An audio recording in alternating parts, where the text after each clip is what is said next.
What are you gonna do today? Today, I'm gonna do something very special. Something I haven't done before. I'm gonna be sort of not necessarily reviewing a plugin because I like it way too much to call it really a review. But yeah, today is all about Phaseplant and why I think this is going to change a lot of the way we sound design and the way we do sounds and the way we do the way we use synths pretty much. Mainly because obviously you're probably mainly going to be using Phaseplant. I don't know if any of the Kilohertz guys are watching right now. Probably not. Yikes! That was a something else. So I'm gonna just let the boys know what's going on.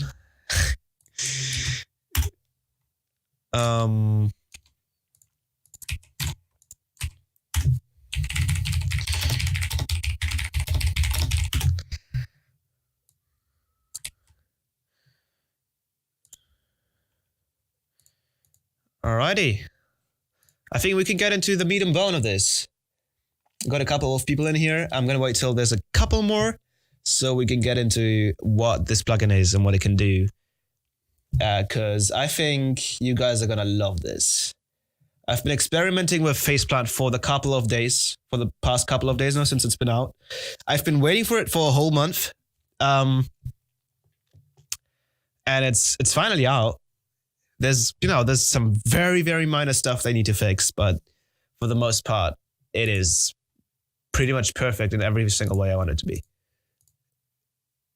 When you think Serum is like the industry standard, this thing is going to blow you away. It will blow you away entirely because the possibilities with what I'm about to show you is just insane. It can do anything and it can do everything. And I think it's something to really take a look at. All right. I'm going to wait just a couple more seconds until we get into this. You can make the purple Lambo yoink with Phaseplant. You can do anything with Phaseplant. Really. And what is one of the coolest things about it, but I think I'm going to go over that once we're inside Phaseplant, is that you don't need any post-processing. You actually don't. You don't need OTT, actually. I don't even use OTT anymore, but that's another topic. So yeah. Let's get into it, I think. I think it's about time. So let me keep this open. Let me check my Discord really quickly.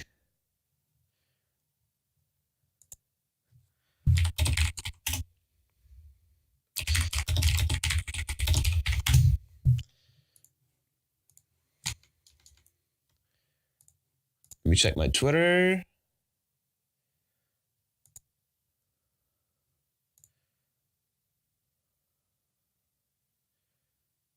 All right, dope. Let's get this. Let's get this bread. Okay. Let me switch this over to scene, I guess. I guess it's gonna be scene. Right? Can you guys see my my screen?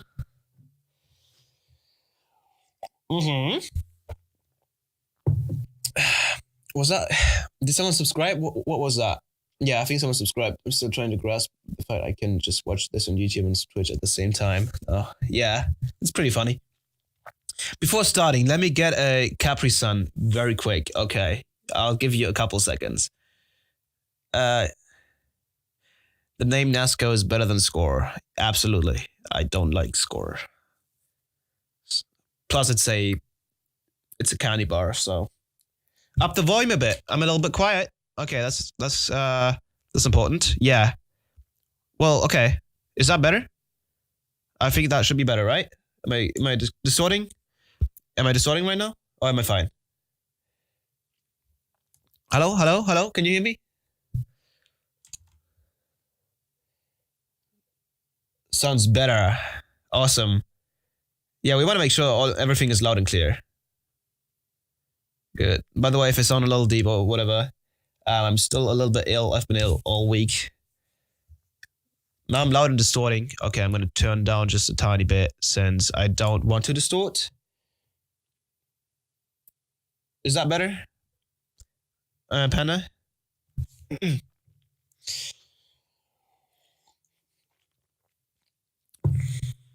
Since this thing isn't really showing red anymore, to be honest, at least not a lot. I'm gonna turn the tone just a tiny bit. Loud and get. Okay. Krank die ganze Woche. Ja, ich hatte Erkältung, aber halt auf Bakterienbasis. Naja. All right, let's get started. I think we're only 81 on YouTube and 21 on Twitch, but I think that's fine. Well, it is Phaseplant. I sound like I'm in a car. I was just loud. Where are you from, Nazca? I'm from Germany.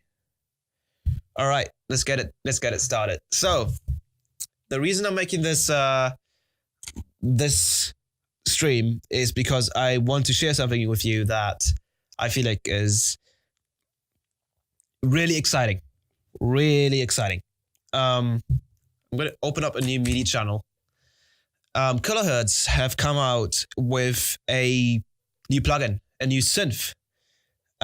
It's not even just a synth. It's a sampler as well, a noise generator, a wavetable synth, an analog synth. It can do so much. Well, it's not really analog, but you kind of get the point.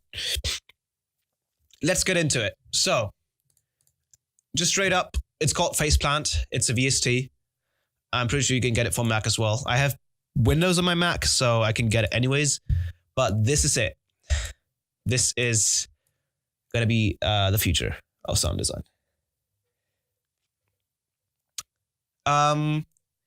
So how are we going to do this? Because this is actually a lot to take in.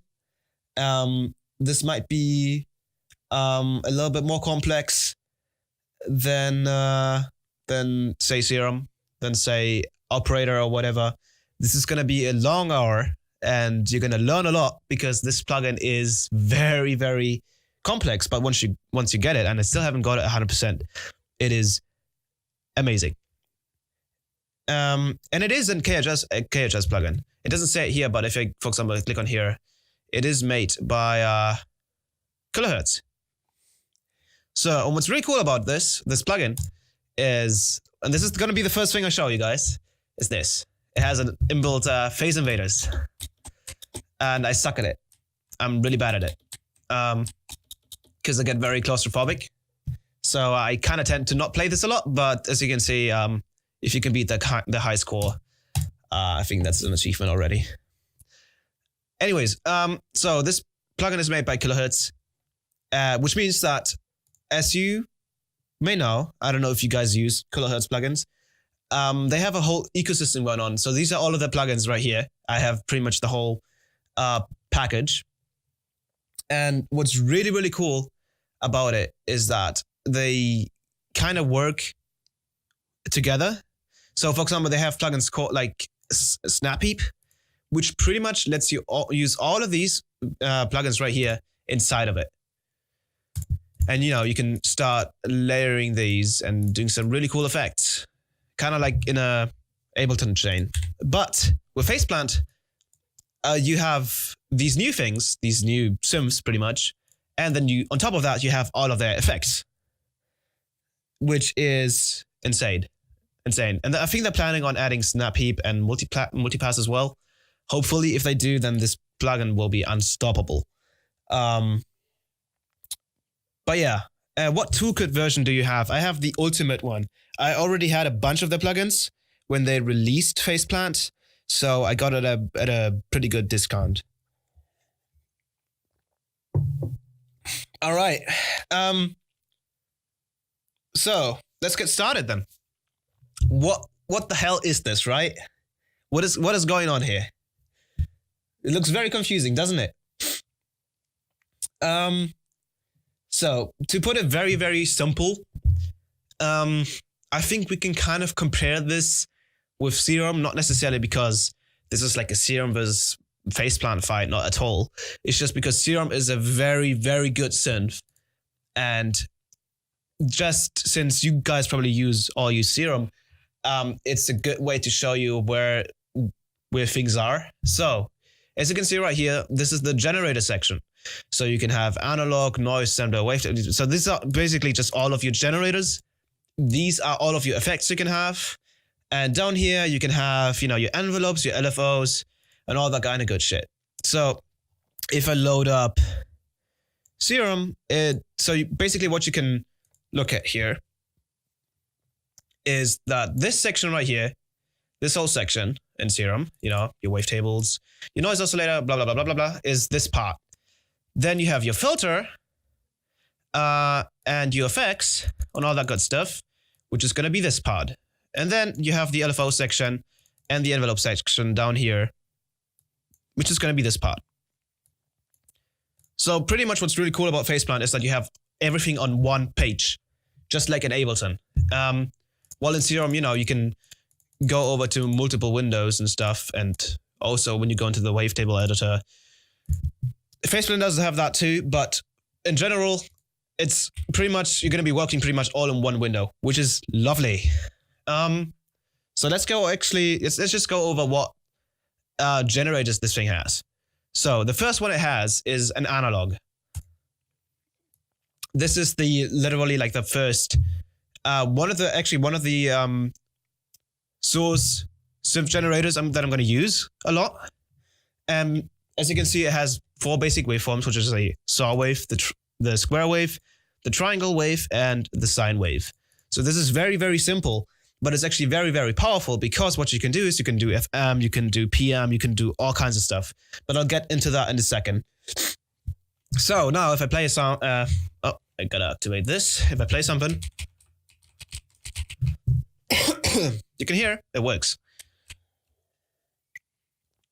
Now, the first thing I was asking myself when I open up Phaseplant is how do the supersaws sound, right?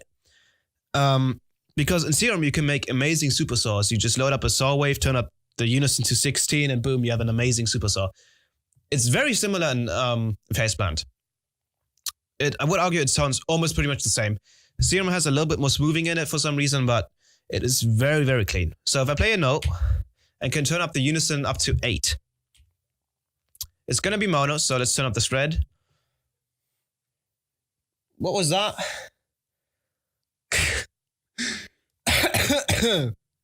Wait, what? Ooga, ooga. Wow.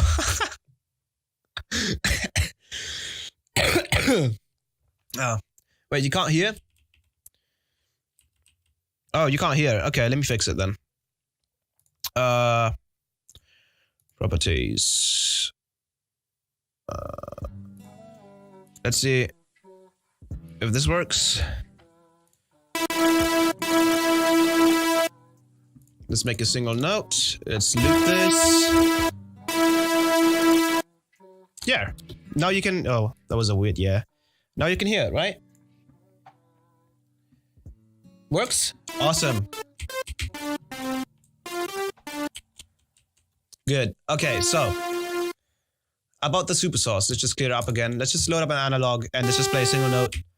So that's just going to be your standard saw wave. Very, very clear. And very, very clean as well if I go down.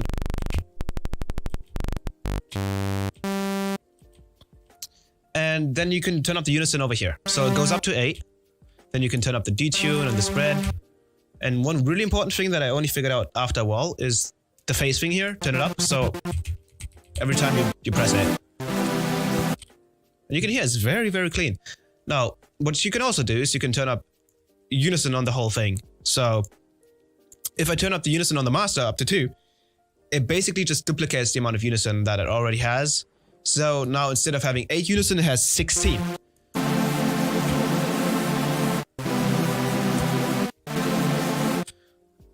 You can do it that way, or another way I like to do it personally is just duplicate the wavetable.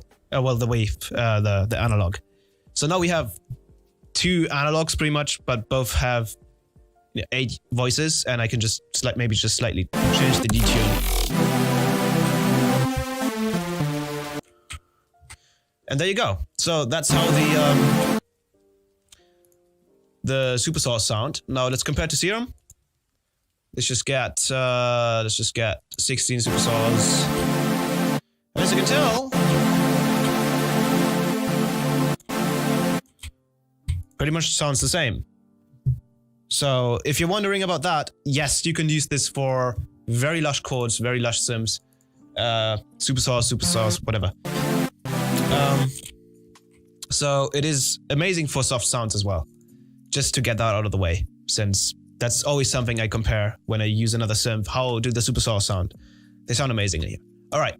So with that out of the way, let's get over why this synth is insane. So what you have is, these 4 generators, which is the analog, which we just went over, and you have a bunch of different things in here that you can manipulate and change. So obviously you have a level. And what I'm going to do here is I'm going to just make a quick F note. And then I'm going to drag this down to F0. And I'm just going to loop like this part right here. All right. I'm going to be right back. I just got to turn the music down just a tiny bit. There we go. Okay, cool. So, this is the saw wave, right? Just the analog has the 4 different basic shapes, very simple. Now, as you can see, you have sync, which is really, really cool for FMing. You have also pulse width, which is amazing for making leads. And you have all of these different options here. So, but before I get into any of this, we gotta make sure and understand how this works, because it's really, really complex. So as you can see, when I opened up an analog, it created a group, and we can actually rename this group. So let's just call the group bass. And we can minimize it, and if we can duplicate it as well, so I can hold Control, duplicate it a bunch, I can delete it. And usually when you open up a group or any kind of synth, it opens up this out thing over here, which is pretty much just your output. And this thing just goes straight into the effects section. And as you can see, you see this like send to, and you can send it to different effects lanes, which is pretty much just like you can parallel process, or you can use different lanes for different sound layers. It's really complex. And then you have this envelope right here. So you can use this envelope to, for example, make it from a static saw to a plug. Let me just turn that up.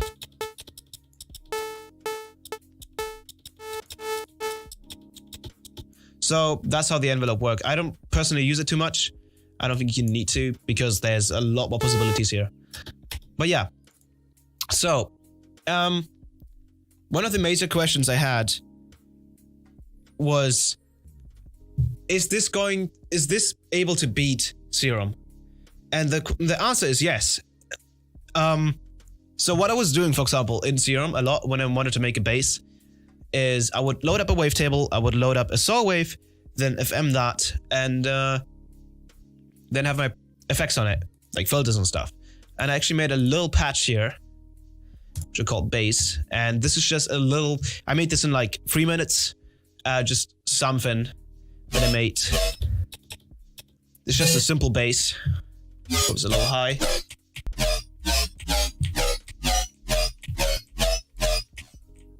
And the really cool part about this is that if I throw on some post-processing on this, it's not going to sound better. So if I throw a beef rack on this thing, it doesn't sound better, because I have all of that sort of processing, like all the stuff that the beef rack does is in here. As you can see, all of this is pretty much my post-processing chain. And this is actually the bass here.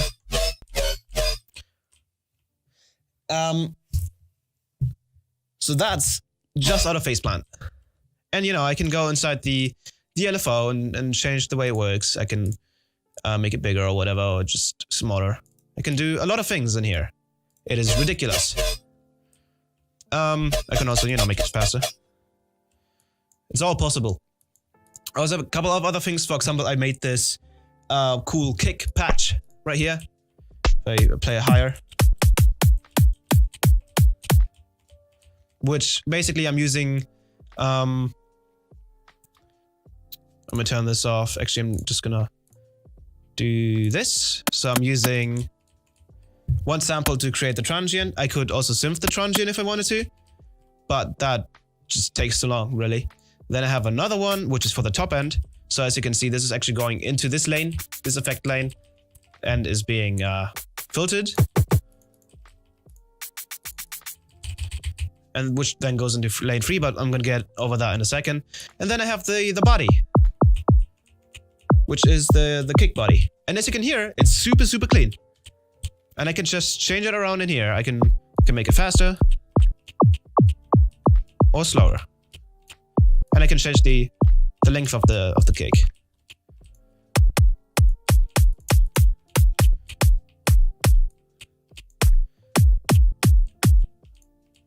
And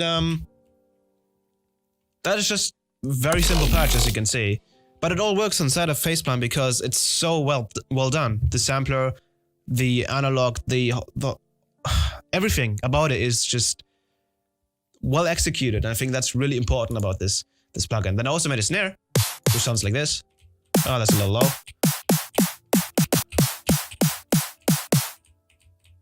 I can also throw a Pro MB on this and some saturation, and it's gonna sound really, really fat. So this, as you can see, I didn't put any post-processing on this. This is just the clean, snare without any post-processing. But I can change, for example, the pitch envelope on it, and I can change the pitch on it. And you know, what's really amazing about it is that the sampler works the way where you can just drag in, literally, just in a matter of seconds, just boom. Another one, boom. It is so quick to just drag in new samples and mess around with new things. And I made a couple of other things. For example, this one I actually showed on, I think it was on Twitter and Facebook.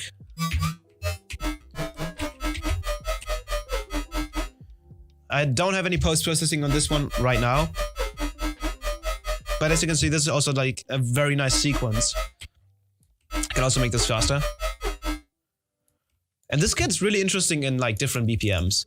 So for example, if I throw on a rack of mine, which I now use for post-processing, and I just use this really quickly. Turn on the... Alrighty. Now I can, for example, I applied this macro to it.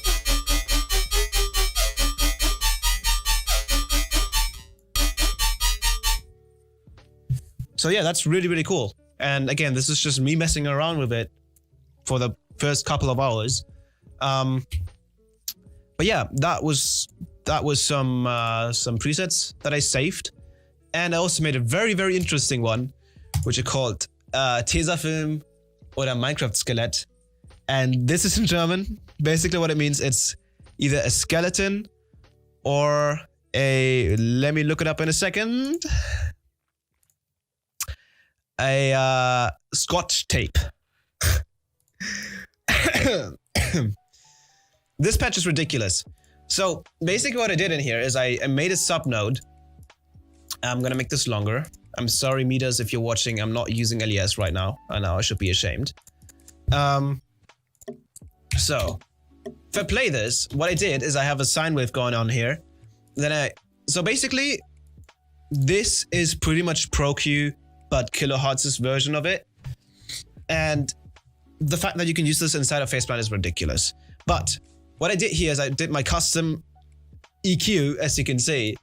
And what's really cool about it is that I mapped the Q of it onto my macro here, so I can change it. And what's really cool about this is that when I play it, I also remove the sub afterwards because otherwise it would have been just too overkill. If I play this and then start moving these around, you can hear that it does indeed sound like when you hit a skeleton in Minecraft.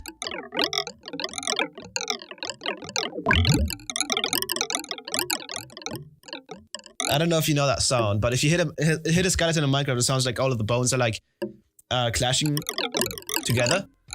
And that just kind of reminded me of it.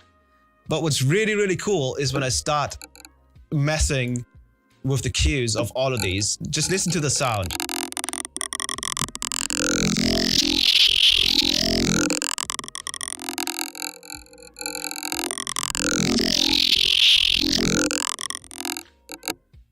Isn't that cool? Also, let me turn this down a little bit.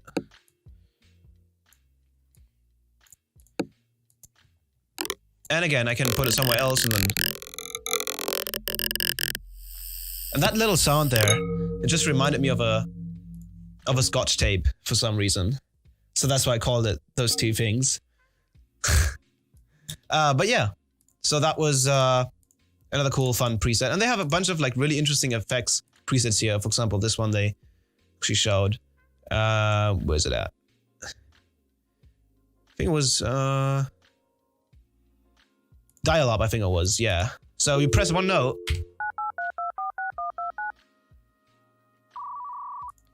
What's really crazy about it, this is all just oscillators and one noise oscillator.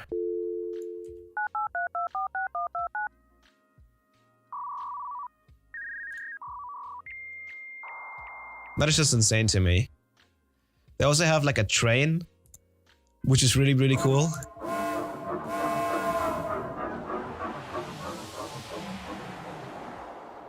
And they have this other cool, really cool preset, which is like Popcorn Wars, they called it? Yeah.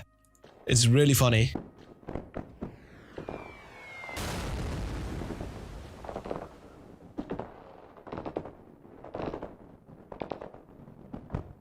So it's kind of like simulating a war field. And then a drum bopping, which is... What? A bomb dropping. What the hell was that? But yeah. So let's start over how you can actually use this thing. And what all of the components are. So I've already shown you analog. It's very, very simple. And then they have a wavetable oscillator. And this is what gets really interesting, right? So this wavetable oscillator has a bunch of presets already, like wavetables they already put in there, but you can add your own, which I did in here. So I added a bunch of wavetables from... Oh, okay, this is messed up. Let's remove this folder. A bunch of wavetables which are from Serum, and a bunch of custom ones, and some from Life 10's wavetable as well. And I made my own little wavetable, which I'll get into in a second. Because, as you may notice, for some reason, well, not for some reason, I guess for a good reason because I fixed it, but they don't have bend plus minus in here. So if you're familiar with bend plus minus, it's pretty much just the growl maker of a. So you can basically take a sound, like smash bend plus or minus on it, put it through some processing, it sounds like a growl. They don't have that in here, but actually, and I tried this out with a friend of mine today. You can emulate it 100%, and you can actually go beyond what Serum can do, which is really sick. But so before we get into the wavetable, let's just go over how the FM works, because that's like one of the most important things, right? FM from B. I want to see FM from B's in the chats right now. I want you guys to spam the chat with FM from B right now.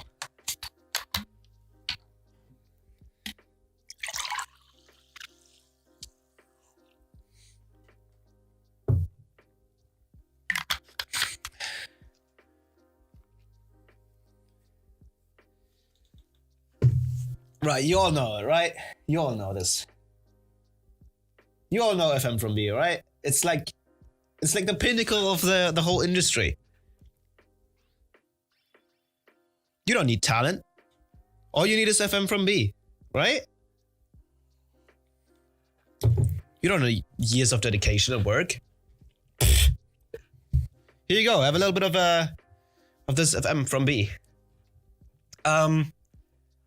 Yes, it does have FM from B, but it also has FM from C, and D, and E, and F, and G, and H, and until the letter Z, and actually beyond, because this plugin, it can have up to 30 oscillators. So let me just load up another analog. Let me load up another one. Let me load up another one. Let me load up another one.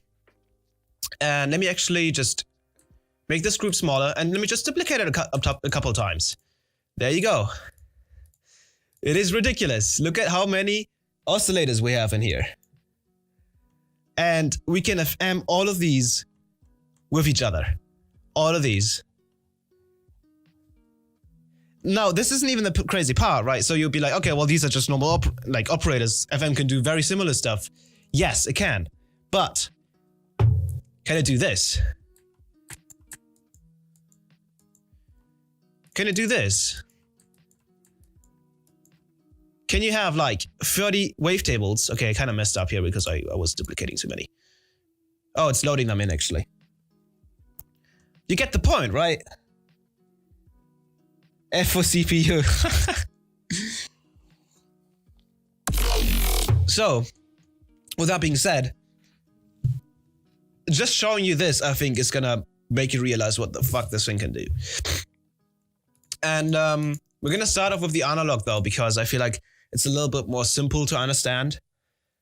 So I'm gonna load that's illegal, yeah. So I'm gonna have two oscillators. I'm gonna show you how to FM. So what you need to do is when you hover over an oscillator, this can be, you know, an analog or a wavetable, or a sampler as well. This is actually really funny. The sampler has FM as well.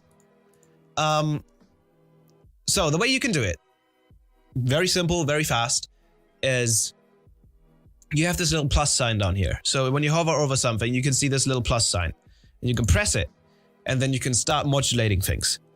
So as you can see, we are on the second analog, and we want to modulate. We can either modulate the level, the semi-sense, which is just pitch, the shift, which is a frequency shift, and the phase. And the one you want to be looking at is the phase one. So if I play this and I start turning this up,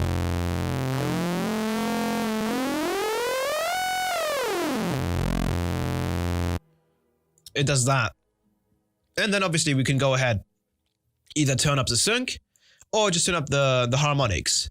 So the harmonics here pretty much are just like an operator where I'm actually going to turn this off. So if I play this and I turn it up one harmonic, it's one octave higher.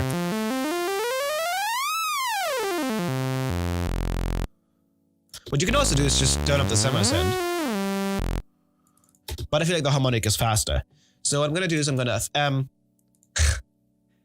I'm going to FM from B. And then I'm going to turn it up one harmonic. Just like that. And then I can turn up the sync. And there you go. You have your festival dubstep bass. But this is not where it stops. So what you can also do is you can then add another analog. And for example, FM that one with this one. So now it's FM from C on B.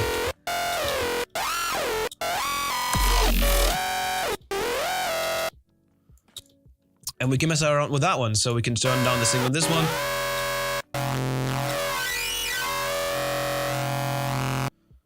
Oh, why not go ahead and add another one? Let's just add another one and do it again.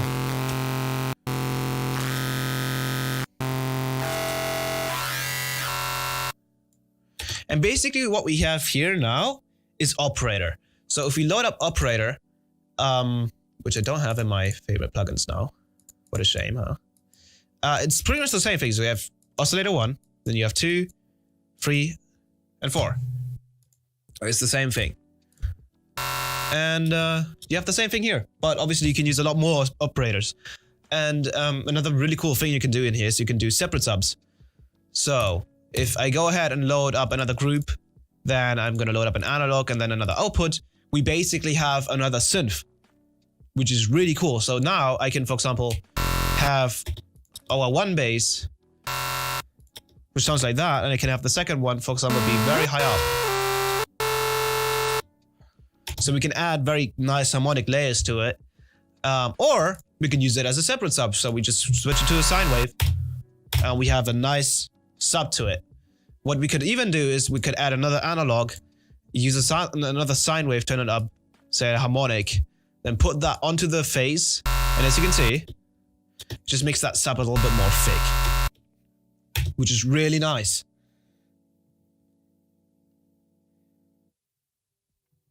Okay, so with that out of the way, let's get over how routing works. And also, obviously, you have a bunch of other modulations you can do. So for example, if I can get these off, you have FM, you have shift, which is just frequencies,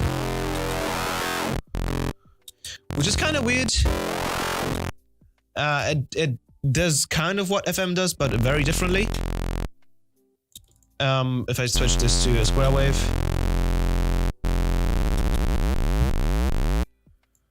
it kind of does what FM does, but it also doesn't. It's really weird.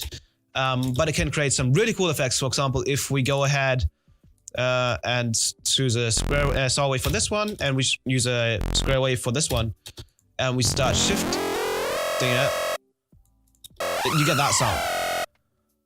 And then you can also turn down the harmonic until you become Mastodon. Or me, because I made the song Red Rum, which has very similar sound design.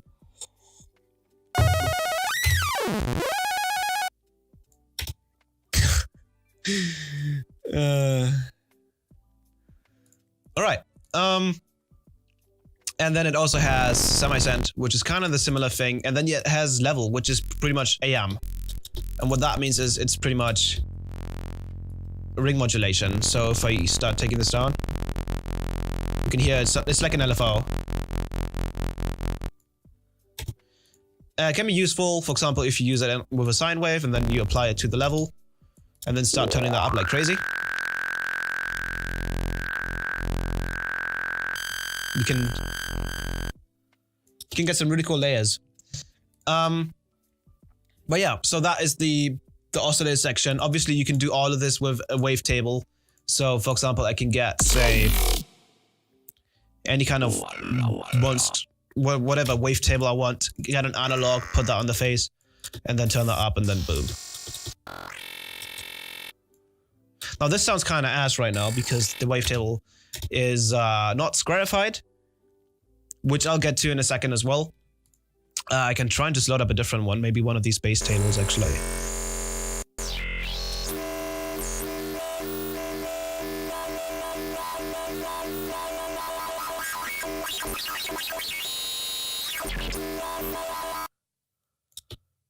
But yeah, so that is the FM, and let's get over how you go further from this. So, as you can see, you have this little arrow right here. What that means is that this analog right here, this synth, is going inside this out tab, which is the envelope, and now we can send it to a specific effects lane. So, for example, lane 1, lane 2, or lane 3, and these are your different lanes. So, for example, in Serum, you would have just one lane, which would be all of these effects, just one after another. But here you have 3. So, for example, what you can do is you can send this one to lane 1, which would be this. And, you can start processing it. You can start putting effects on it. And then you can have that be sent to lane 2, as you can see right here, and then we can start adding more effects on it. For example, a frequency shifter, and then you can send that to lane 3 and add more stuff, or you can just have all of these, sort of layered up in here. But what's really cool is that you have this mix knob down here.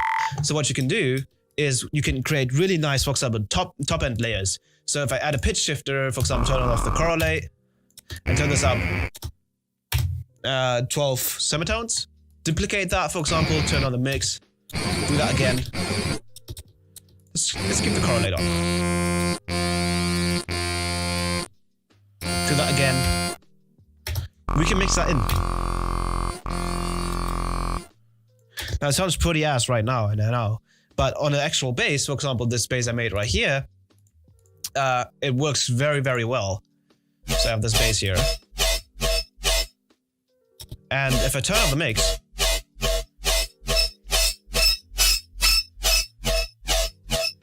so whenever my boy Company is watching this, you can kind of recreate the crystallizer effect in here. We can get over the pricing stuff in a second, since it is quite expensive to get the whole thing, but I'll get over it in a minute. So there's that. And as you can see, I made this whole sort of processing chain on here to chop off the sound, and then I can hear the before and after, and it's really clean. You could literally use the sound like this in a song. Okay, so basically we've finished the generated section. I'll go over the wavetable editor in a minute, but now let's get over to the modulators, because this is the next important thing. So, for example, if I load up an analog, and I'm gonna put this a couple of octaves up, I can load up either an envelope, LFO, or a random. And what's really cool is that you can have as many of these as you want. As many as you want. So if I make this LFO really small, I can start duplicating it like crazy. And this is already over the limit that, as far as I know, that Serum can do. So you can have a very, very, very, very complex sound. But yeah, so what's really cool as well about the LFO is that it's customizable. So you can go in here and you can actually start doing your own LFO shapes. What more do you want? And you can turn off the grid size here. And what's really, really cool about it is that it's very natural. So if you add certain points in here, you can see it's already on this sort of softening mode. I can right click in it and then it's very linear, but otherwise it's very exponential and very soft. And what's amazing about it as well is that you can resize it. So you can make a very small window, and I can, for example, make a shape like this, or you can have it full screen.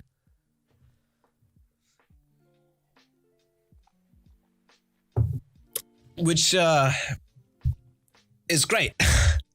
This is perfect for sequencing.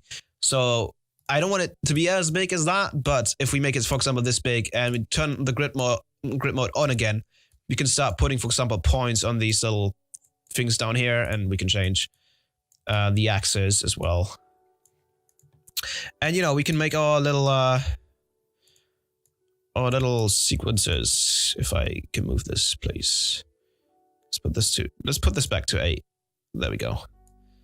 Let's put this right here. So we can, you know, we can do our little sequences. Now it's gonna take a while. It's not necessarily as fast as the Serum LFO, but that's not really an issue because making sounds in here takes a little longer anyways, because, you know, it's a new synth as well. But it all works. And I'm gonna go back to, for example, a triangle. Make this small again because this is way too big for me. That's what she said. I'm gonna make a curve like that, and then I'm gonna, so you can have it either at 3. I'm gonna actually put it back to sine. So we can have it either at 3. So if I click on here, this is the macroing button. So this is basically how you modulate stuff in Phaseplant. You click on this button and then it shows you everything you can modulate, which I think personally is a lot better than this, for example, Serum system or other systems I've seen in other sims. Because there you would usually have to drag whatever thing you wanted to modulate. Here you just click on it and then you can instantly start. For example, let's do the semi-send. And it works immediately, and then you have it down here, and you even have it here. So everything that's modulated is in orange. And the same goes for when you modulate things with oscillators. They are green, which is amazing. And then you can see what it's doing here, right? You can see the maximum output and the minimum output. This isn't bipolar, so it's a little bit different. But you can switch the way the LFO behaves. You can switch it right here. So you have bipolar, which is usually on, but you have unipolar. So it only goes from 0 to 100. And unipolar is usually what Serum uses. But you also have bipolar, which means it goes from plus 100 to minus 100. Which can be useful for example, creating really nice vibratos. Like that. And you have inverted, which is pretty much unipolar, but the other way around.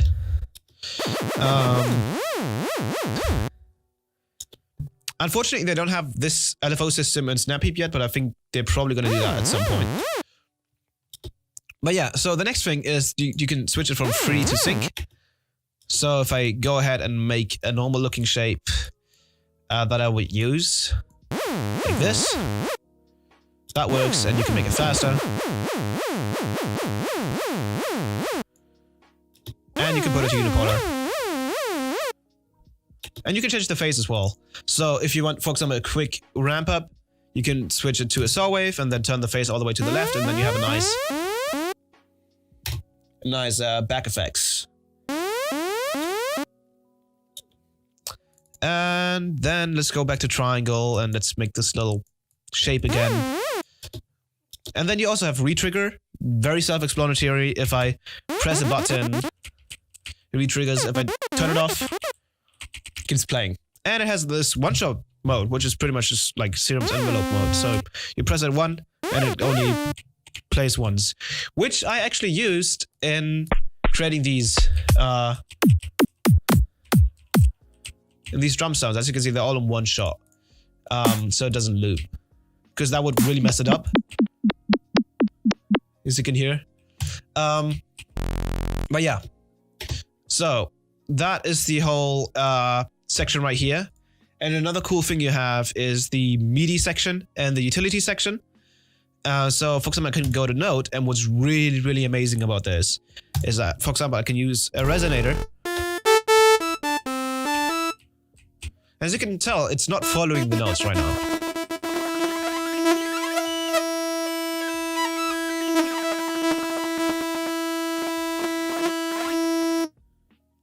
But we can actually note track it.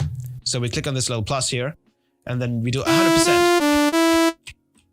So now, when we, for example, offset it a little bit, you can tell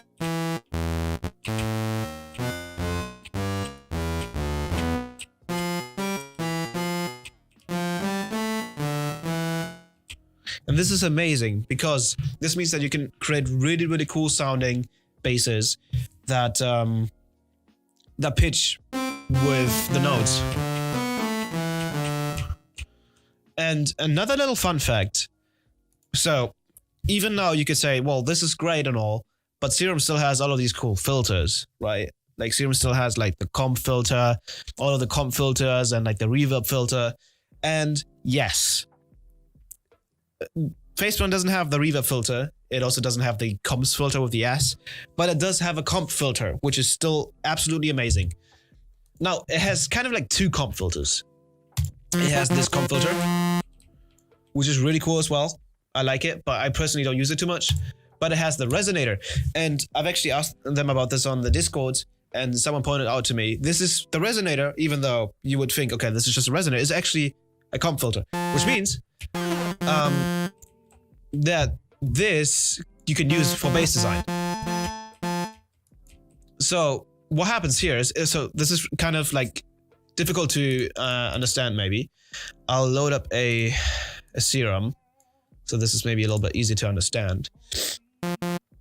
So if I have a saw wave and I load up one of these comp filters, the resonance is pretty much the decay in here.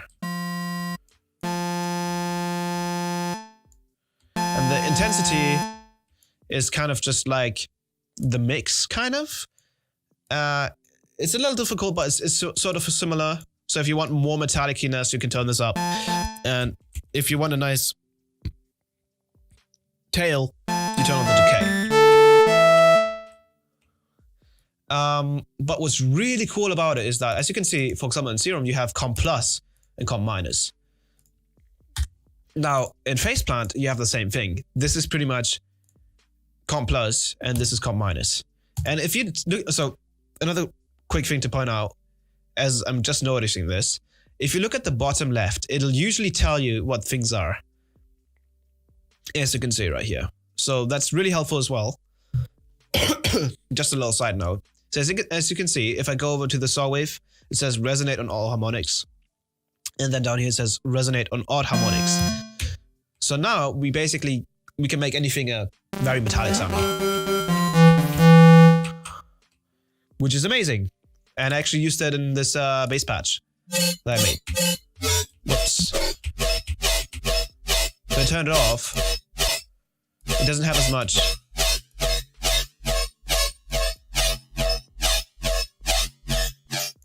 Now granted, it is part of the sound, so it's not as noticeable, but as soon as I start taking things off,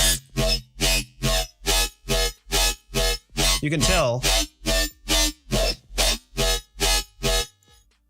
how important this resonator actually is.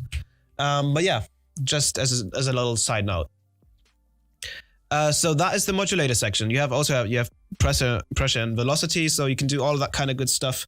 But now let's get over to the wavetable synth, because I think this is something you guys are really interested about.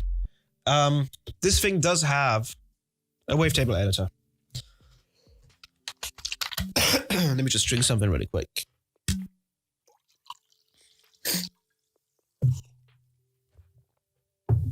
Alrighty. Does this synth have a frequency shifter? Yes, it does. If you're talking about this, it does. It has every single kilohertz plugins you can think of, except for multipass and snap heap right now. So yeah, wavetable. So you can load your own wavetables, but they also have a couple of factory ones which I haven't used yet. But what's really cool about it is that you have the wavetable editor. So if I play this,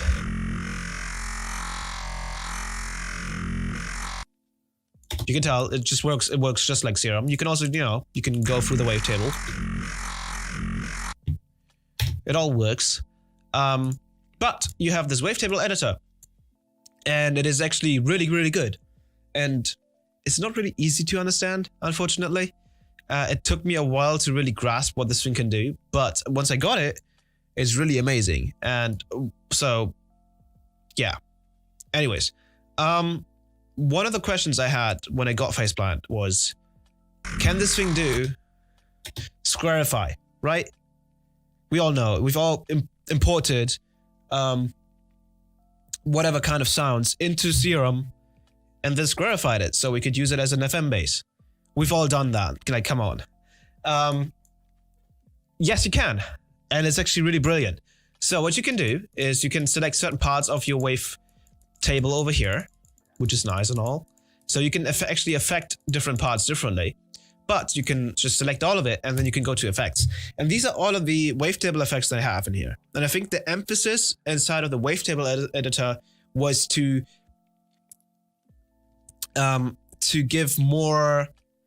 give it more fun, in a sense, to be a little bit more creative, because like in Serum, you would have all of these different processings, but they would all just be like, you click this and then you just see what happened. Well, the way they did it is actually brilliant. So what's really, really cool is that all of these effects right here, they're all real time. So if I play the sound and I, for example, load up, say, a sine FM, you can see it already changed the waveform. And now I can start messing around with it.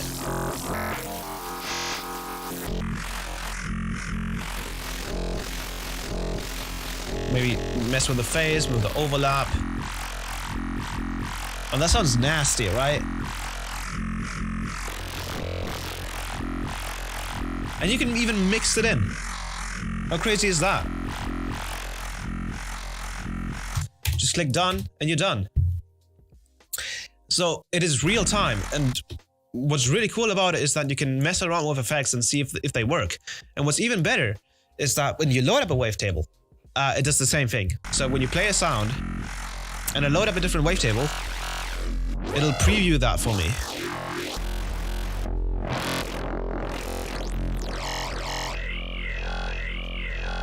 Which is amazing. Because this means that you can literally go through sounds without messing it up by accidentally, you know, clicking on it or whatever. But now to the squarifying part. So the way you squarify inside of the wavetable editor is you select the whole thing, and then you go to comp filter. And I think someone just donated. So glad you are back. Can't wait to use Phaseplant. Yeah. I hope you have a lot of fun with it, because I am. Oh, thanks for the 5. I can go over how you can get Phaseplant and what I personally think is the best way to get it, especially if you're a starting producer or if you're already professional. But let's continue. So, the way you can squarify things is really interesting. So you have this comp filter effect, and basically what a comp filter just does is just like an EQ with a bunch of notches or peaks. And then you can move that around. So, as you can hear, you can actually see it down here, what it's doing. And then we can move it all the way to the left, so 2.0. And then we can change the phase. So as you can see right now, what it's doing, it's removing all of the odd frequencies. That's why the sound sounds very odd. But now when we move the phase all the way to 180, it only leaves the odd harmonics, and then it sounds like this. And we can click on done. Now, we can try and experiment the same way. So this is Monster 4. Let's go ahead and load up Serum and see what this bad boy can do. So we're gonna copy. We're gonna go into Serum. We're gonna switch it over to a Spectral, Monster 4, and put the wavetable in the middle. No, never mind. Let's do it like that. Well, actually like this. It was like this as far as I know. And let's go in here and just go to Process, Multi-Squarify. Oh, this has the processing. It's the same thing. It's literally the same thing. So that's possible. Which means you can just add like another analog and just FM it, and then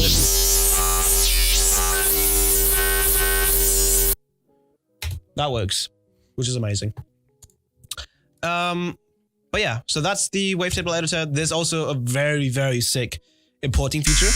So for example, if this is something I don't do anymore, but that was initially a dirty pleasure of mine. Is importing these little like glitch bases that VR had in his pack, but you can use other kind of glitch bases. It doesn't really matter. So I'm gonna drag this in, for example. And what's really cool about this is that the importing process of wavetables inside of Phaseplant is real time as well. So if I play this, and let me add an LFO, I'm gonna put this to 50%. You can hear we haven't even clicked on done, and it's already displaying us what it's gonna sound like. So now you can see the root pitch is at C3, which is doesn't really make sense. We're gonna go down to F0, or maybe E, maybe F1. Let's go with F0. Let's try different. So now we also have these different phase alignment modes, which are basically just like different modes you had in you had in Serum.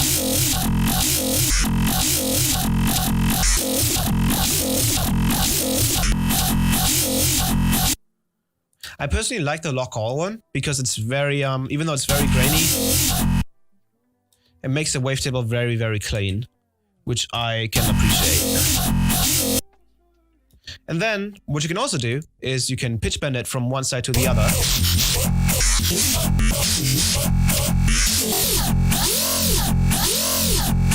So it can sound like that. Or you can just cycle through the whole waveform and just pick the part you want. So you click on one of these two, and then you move the source.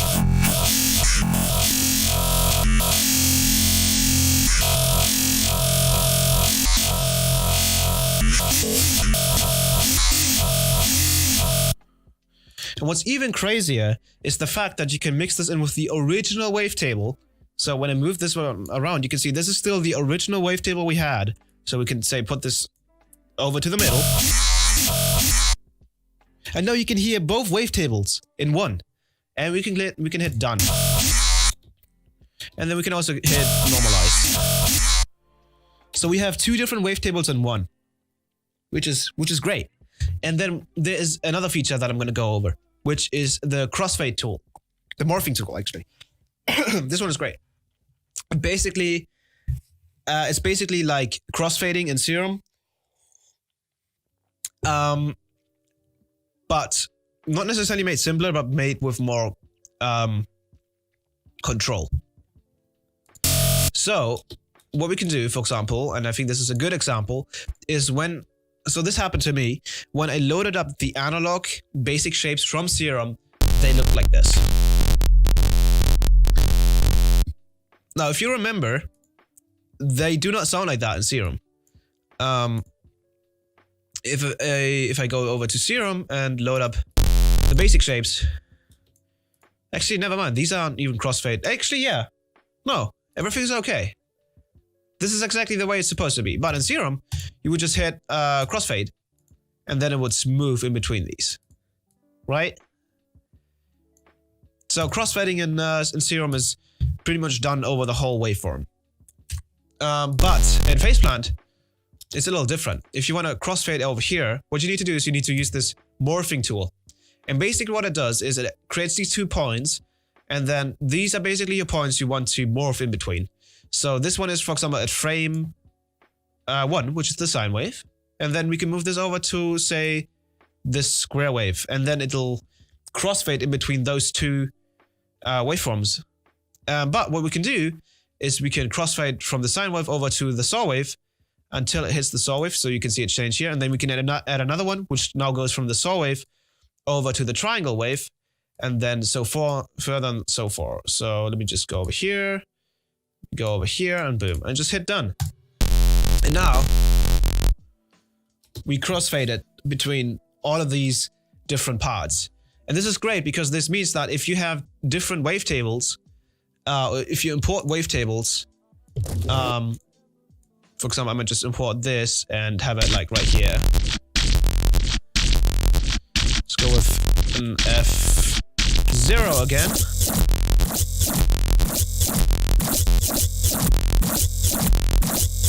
Let's hit done. What we can do in order to make this smoother is we can hit the morphing tool and then select, for example, this part up to, say, this part. And then we hit done. And now it kind of smooths out that transition. Maybe we should probably do that a little bit more extreme. So maybe something like this, probably. So now it's moving out those 2 different wavetables we have in here, which is amazing. So that's the wavetable editor. There's a couple of other effects you can use in here. But another cool thing is, so if you've been wondering, okay, so how do I delete certain waveforms out of this? You can select certain ones, and if you press and delete, it doesn't do anything. So what you need to do is you can select in here. You select the region you want to delete, and then you select the whole waveform.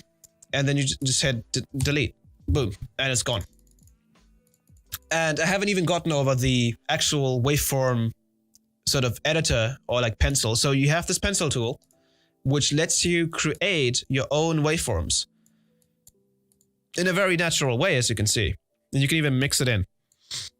You can hit done, and then you can see it right here. And you can actually copy this whole thing, cut and paste, and then you can, as far as I know, yeah, you can drag it like this.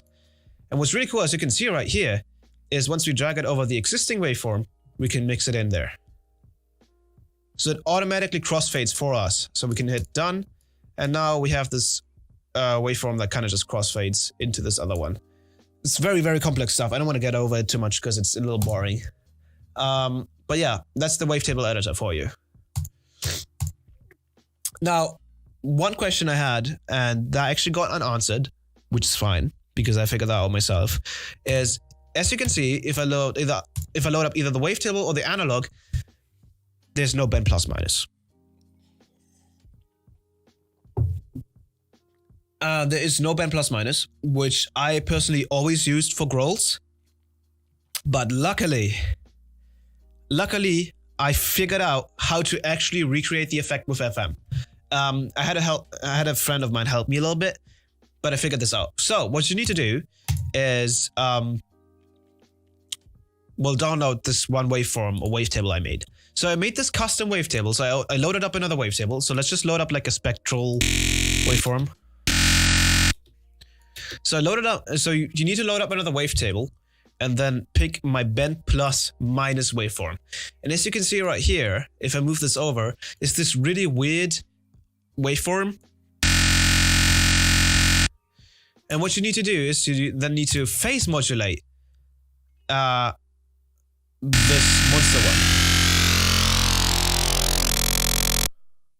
And take a look at what's happening to the waveform. So what I'm going to do is I'm going to turn this down -12 semitones, so we only get one waveform cycle.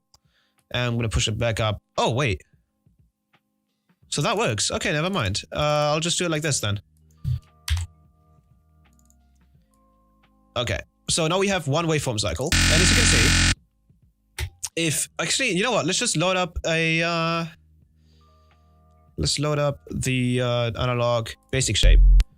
So if you take a look at the sine wave, and I load up a serum... And I'm guessing they're not going to add a bend plus minus thing, so I'm going to just show this off really quickly. Just gotta flex. And if I load up a bend plus minus and put it in the middle, you can see I can turn it to the right to minus, and it looks like that. And this is something I've recreated in here. So with this waveform, you can go to the minus section and then phase modulate your whatever wavetable you want. And then when I push it up to 20, you can see it do the same thing. Now it's cutting off a little bit over here, but that's just like a wavetable thing. You can kind of ignore that. So it's doing the same thing. And if I go to bend plus, I just need to move the wavetable to bend plus. And it does that. Isn't that insane? That's insane, right? It's ridiculous. So you have bend plus minus as a wavetable here, right here, which is crazy. So if I go ahead and say copy this over here, and I copy the whole MIDI channel as well, put this one down, and I go ahead and focus on the load up, say Spectral Monster 2. No, actually Spectral Monster 3. And I'm gonna go to 130. I'm gonna put this back to the middle. Sounds like this. So let's do the same thing here. Let's go to Spectral Monster 3. Go to the middle, 130. So you can actually type it in as well, which is nice. You can type in things in Phaseplant as well. Let's get rid of this. Sounds like that.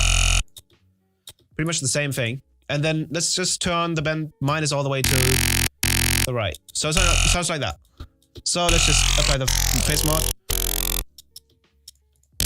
And all the way. Just a slightly different tone. But just with a little bit of tweaking, we can probably get the same thing. But what's crazy, and this is where Phaseplant succeeds again, you can go beyond that. So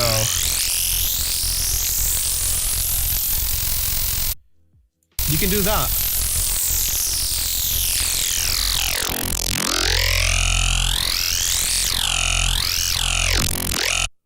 Wait, oh my god, no way. Okay. So I just figured something out. We just needed one waveform, and then if we phase modulate the other way, it does the bend minus. Whoa, okay, that's even more crazy. Damn. Maybe a little confuse some people, so I'll just keep it this way. But yeah. So now I can just like put this on, say like 15%. And then try out either bend plus or bend minus. Really quickly by just moving the wavetable. This is probably easier to do anyways. So yeah. There's that. So that's how you do bend plus minus and make really cool growls. So I think that covers pretty much a lot of what I wanted to show off here.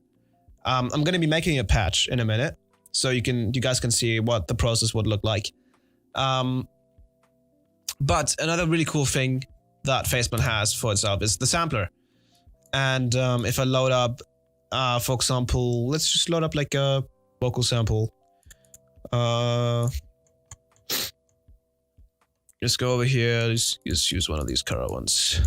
They're really nice. And so this is the sampler. And you can turn on, for example, loop, and then we just put the offset all the way away. So let's start turning this up. And turn the... You can also do an X-fade. So what's really cool here is you can FM the actual wavetail. And the sampler. It actually sounds like, with a saw wave, it sounds like a movie performance. And then I can turn this up with a harmonic. So if you set this up correctly,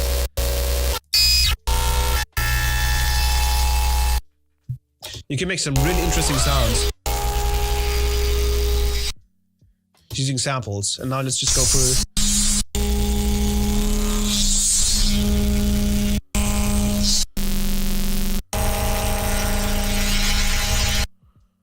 Switch to a sound wave.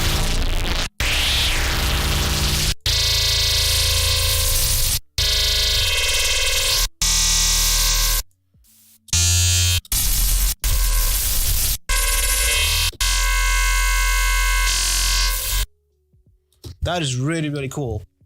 But yeah, and obviously you can import drums or whatever, and or even like Foley, so you can recreate actual, like, you know, mallets, for example, they have in here.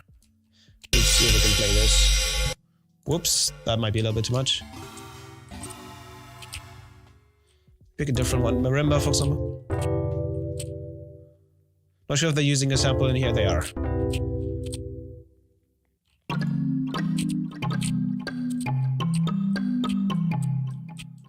For example, they have some samples in here. So you can create your own instruments with their own textures, which is amazing. And yeah. So that is that. And then they have another cool function that is really important, actually. You kind of need to know about this. When you, for example, make like a... what was it? Blade Runner type pad. For example, if I load up a ladder filter... and then I get an envelope, and I start putting this on the cutoff.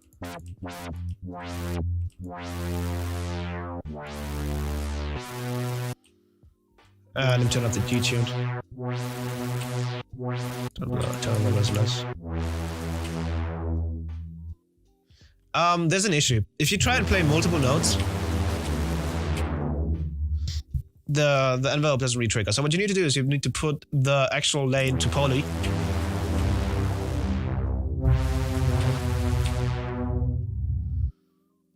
And what's really cool about this poly mode is that it's actually, what it's doing is it takes whatever effect is in here, and for different notes, it applies an entirely new effect on it. So the way you can understand this is, for example, if you add a sine wave and I play a chord higher, and then I add distortion to it, for example, a sine wave distortion, sine distortion, and I play a single note, it creates something pretty nice to it, right? It gives it a very nice tone. But as soon as I start to play a chord, it sounds awful, right? Well, yeah. So what you need to do is you need to, well, actually, no. That was a, never mind. So if I play a single note, and then I play a chord with distortion on it, it sounds like that. It would usually sound like that, even if I were to just add this afterwards. It would sound awful. So the way to combat this, what they did is they added this poly mode. So this gets applied to every single note. And then I need to turn this on because it just got too loud. And now I can try different types of distortion. And now you can get sort of a very nice sounding organ out of it. With some really, really nice overtones.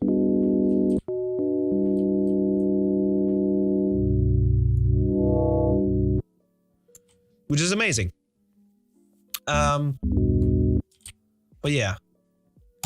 So that's that. And now actually coming to the effects, there's a lot. So you have a free band EQ, which is just an EQ with free bands, obviously, very simple. A bit crush.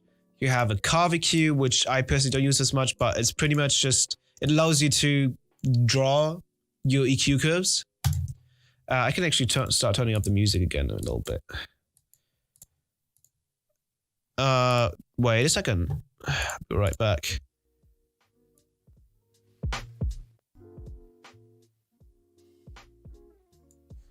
There we go. Okay. And we're back. Okay, so that's the carve EQ. Let's just load up so we went over the first three. Now, chorus, which I personally use a lot. Very, very cool. Thanks, Kanye. Then you have a comp filter. You have a compressor, which is very, very nice. And very, very transparent. You have a delay. You have a disperser, which I personally love. And I will actually show you a track in which I used it in a minute. And I've got it's got distortion. It's got this very cool saturator. This is actually amazing if you want to create these really nice sort of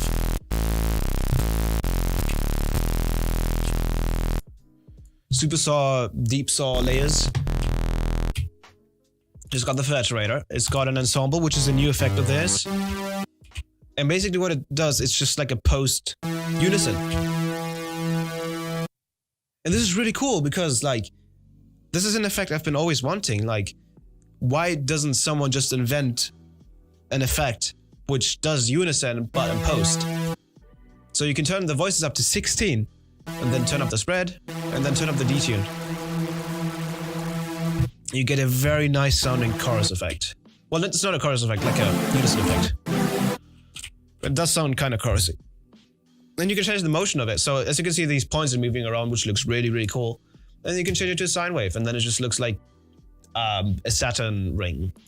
Or you can choose random. Sounds like a bunch of flies, actually. It does sound like flies.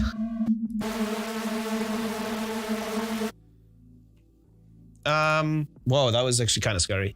And then you have a filter. And I use this filter a lot. It's really, really nice. And if you're like, oh, well, this doesn't have slopes, so it's like not very consistent. Well, you can duplicate the filter and then you have more slopes or like a steeper slope. And you can duplicate it again. You can duplicate it again and again and again and again. So everything's possible in here. Then you have a flanger, which is also new. And you can have the rate and the depth be 0 and the motion 0.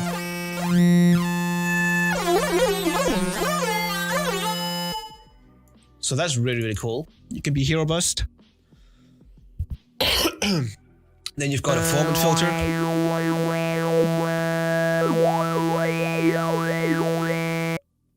Sounds like the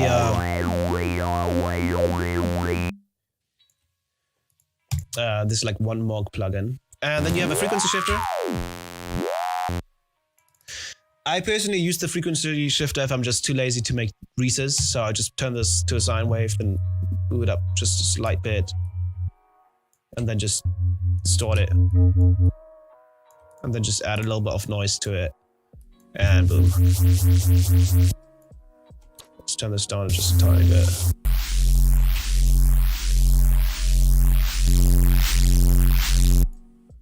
So, well, there's multiple uses for the frequency shifter, really. You can do anything with it. Then you've got a gain. Very self-explanatory, just like your utility. You've got a gate. So if you have a long decay, for example, on... you can cut that out. Which I actually did in a little project I can show you in a second. Then you have the Haas effect. This gets very, very trippy. Then you have the ladder filter, which is a very nice sort of recreation of like an analog filter. It's a very nice filter slope. Like a very nice resonance. It's very soft. And then you have a limiter, very useful for mixing the whole bass patch or whatever you're doing. You have phase distortion, which is weird, but I found a use for it already. You have a phaser.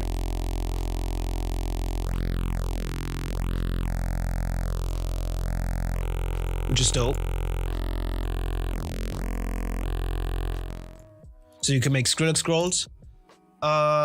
You have a pitch shifter, which you can turn the chord rate off and then it sounds very, very creepy.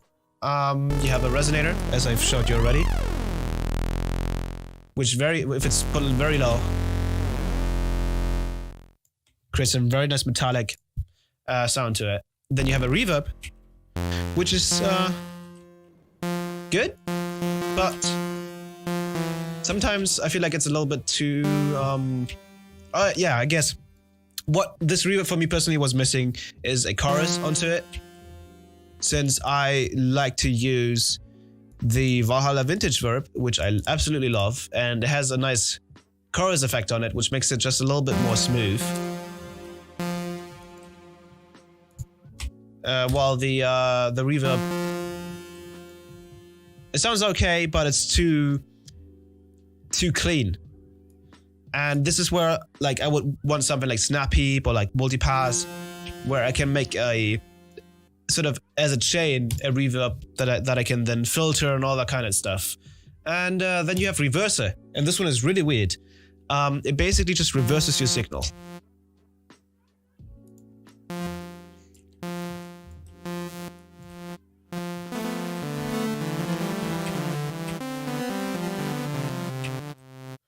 So I guess this could be really cool,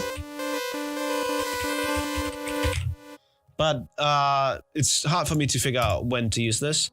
Then you have a ring mod, which I use a lot. And what's really cool here as well, that you can use, so you can use this thing called sideband. And the way you can use it is basically you use another generator, basically in a different, well no actually, using another synth, and then you put another output to it, and then you send that to sideband. And then what happens is that it takes this oscillator as the ring mod, as far as I know. So now when we play around with this, let's put it sine wave. You can hear it's using this to set it up.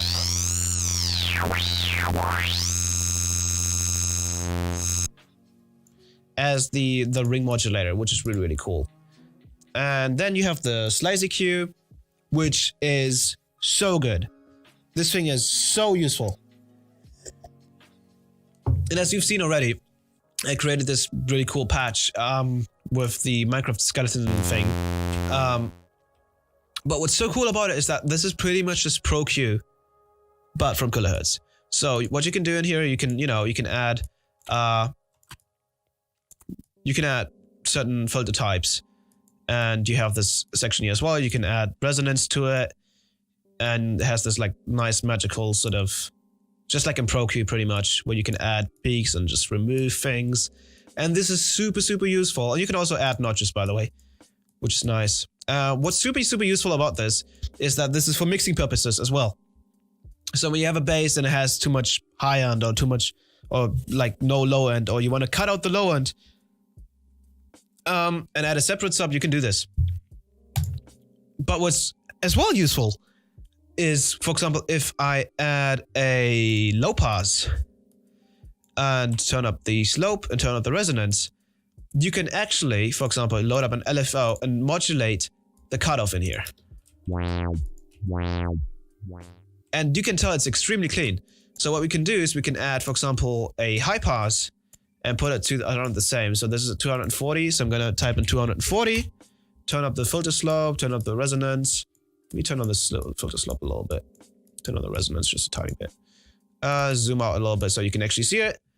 And we're going to apply the same amount of modulation on here.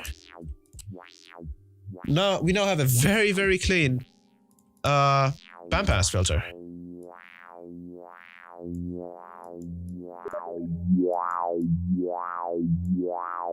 Oh, whoops, ignore that. Which is really, really cool if you want to use OTT. So yeah, that's the slice EQ.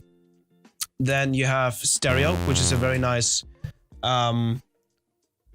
sort of ozone imager type plugin. Then you have tape stop, which kind of just stops everything. So for example, if I put this on, say, my bass here, tape stop, and I say turn up the start and stop times very high.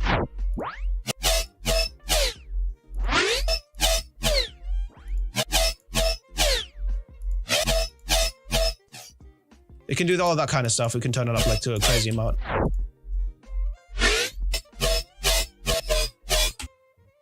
Or even with this, say, long epic metallic bass, which doesn't have processing on it yet, so I'm gonna just throw this on here. Turn this up. Tape stop, turn these two up. So that's really cool. And then, last but not least, I think you have Transgate.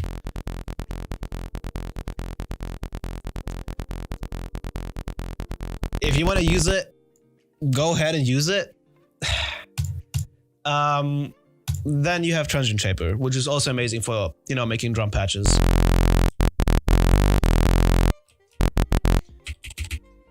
And this is actually a very good Transient Shaper. I actually used this outside of Phaseplant as well. It's so good. But yeah, so those are all the effects. You can modulate anything in them, and you can modulate anything really, like anything. But yeah, so that is Phaseplant, and let's go ahead and make a bass. So I'm gonna go ahead and just pick this little part here. I'm gonna load up a wavetable. I'm gonna start off with a wavetable because that's always easier, and then I'm gonna go with a spectral monster. Maybe not that one. Let's just get an LFO really quickly. Let's just go through the sound a little bit and then see which one sounds cool. We should turn retrig off. Let's go over to spectral.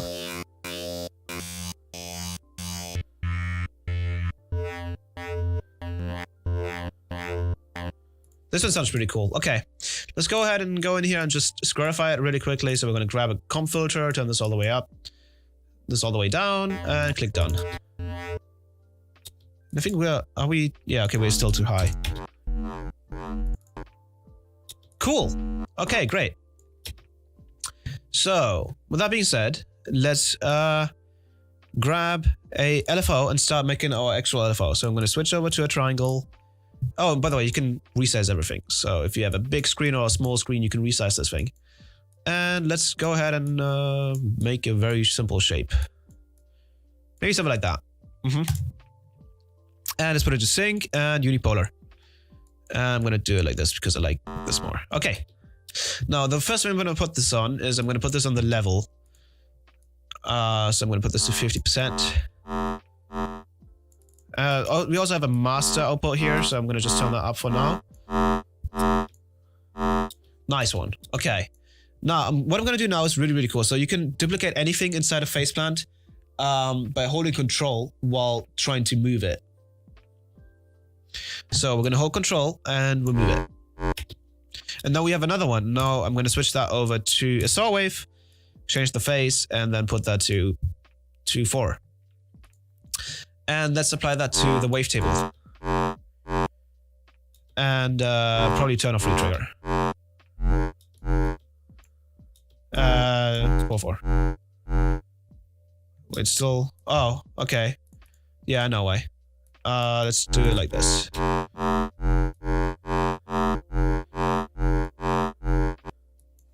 Well, actually, you know what? We just want one single shot, so we'll just go with one. And now let's just move around this. That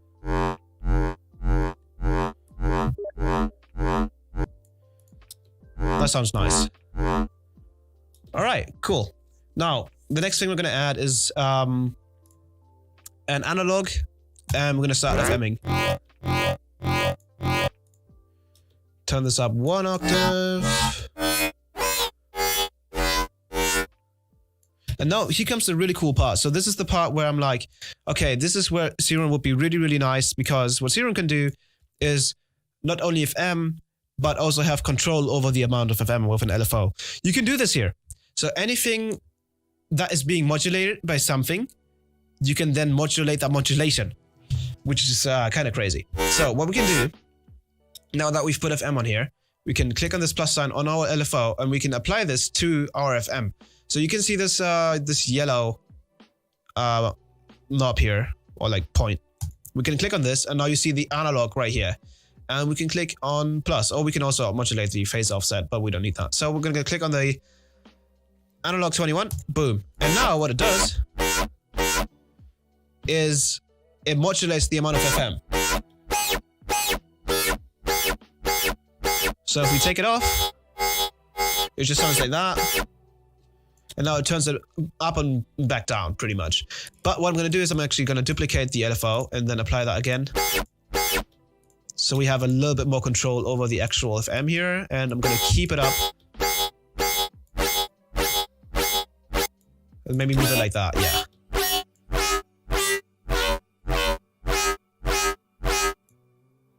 That sounds nice. Just turn off the grid here.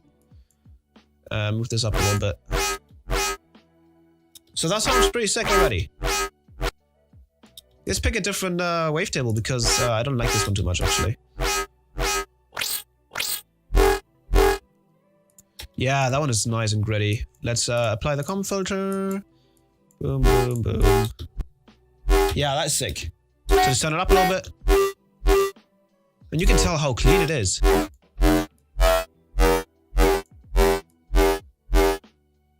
So now we have the bass sound done. What we're going to add is a filter, and we're going to put this on bandpass. And we're going to add this right here. And we're going to also modulate.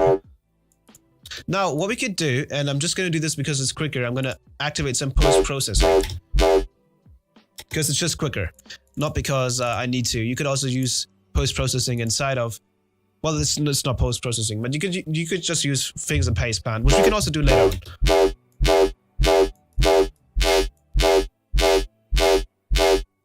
So, the bandpass does a lot, actually. Now what we're going to do is we're going to add a resonator, and we're going to put this on odd harmonics and decay up a little bit, intensity up a little bit, and let's start messing with it.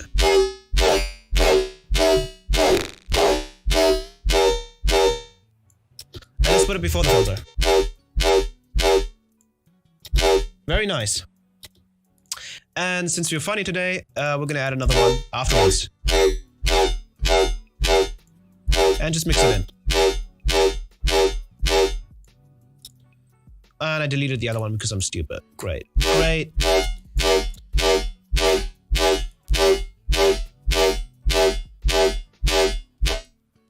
Alright. So now, there's a little bit too much decay for me here. Well, that sounds amazing. Alrighty. Cool. Let's add a chorus. So the way I do it is I take the rate down, the depth down, and then I just automate this a little bit. And take the spread down. So you get this really nice pew. This like pew. And let's just use a little bit of it.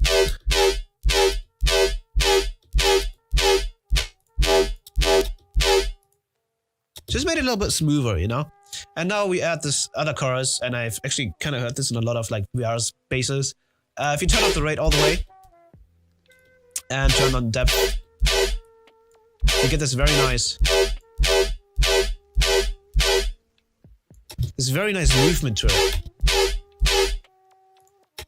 So yeah, as you can see, it's very organized. We can call this thing bass and just minimize it. It's very, very organized. We can also minimize all of the LFOs. It's very... At first it looks very complicated, but it is actually very, very simple. Well, not really. Okay, what else can we add? So, we have tried the resonator, we have tried the chorus. I'm gonna add...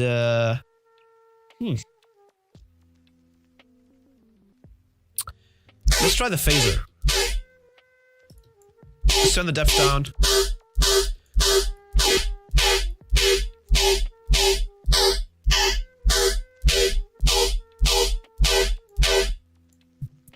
Adds a nice bit of fold to it. Alright, nice. Now, the next thing I want to add is a gain. What I'm going to do here is I'm going to turn it down a lot and then turn it back into the middle. And you can actually see the modulation going on here. This plugin is very visual. For example, if I add a group and then add an analog and another analog, if I FM this oscillator with this one, you can see it actually changing in here. And this is super important because it actually shows you a visual representation of what's happening. Especially if you load up my bend plus minus thing. If I apply this, you can see it actually bending the waveform. Which is amazing, right? That is really, really cool. If you FM something in Serum, it doesn't actually show you that FM. In here it does. So we can, you know, we can bend this and then we can also... Oh no, we already did that, never mind. All right. So that sound is already very clean. Let's add this really cool top layer that I've created before. So I'm going to add a pitch shifter and I'm going to turn off the correlate and turn it up 12. I'm going to add another one, put it to 50%, makes another one. Sounds really creepy. Then I'm going to add a gain, turn this all the way down and put the LFO on here on like 50%. And now we can mix it in. Which is really, really cool.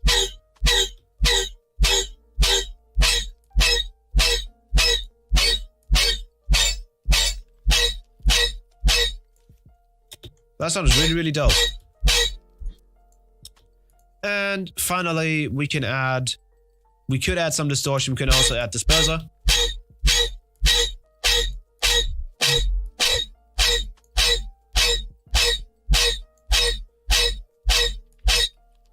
Which creates some cool effects. And now finally, what I'm gonna add, I could add a million things here, but I wanna keep the space a little bit simpler. I'm gonna add a slicer cube. And what I'm going to do here is I'm actually going to cut off the low frequencies.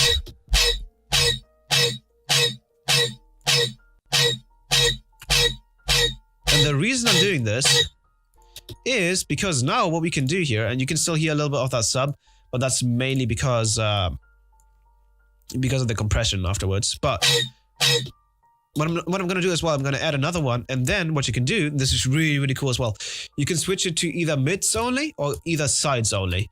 So now we can get rid of some of that muddy sort of lower stereo information. And just clean it up a little bit. But now what we can do is we can add another group, add another output, and another analog, and just switch it to a sine wave, and send that to the master, instead of to lane 1 or 2 or 3. Send that to the master, and then we turn the gain down all the way and just add it to our LFO.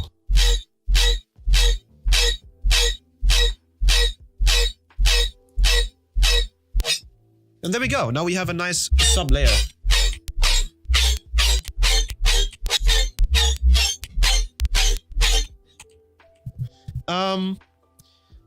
Yeah, that's awesome. Are you able to make your own wavetables in it like Serum? Because Serum has a resample option, so you can resample your wavetables. Yes, you can. So you have a wavetable editor in here, and if you want to resample the bass you have right now, all you really need to do is, for example, I use image lines Edison. So I will just hit record, then record it once. Well, let's do that again. There we go, and stop that. Cut this, and now you would have that one base. And now what you could technically do is you could just import it. So you can just drag this back in here and then select only the base. And then you would have that. You can actually see it right here. You would have that inside. We can change it to F0. Whoops. Let me put an F and a 0. And now you have the clean base. Doesn't really work right now, obviously, because this is inside the patch, so I'm going to hit cancel. But yeah, you can do that. I've never tried UVI Falcon.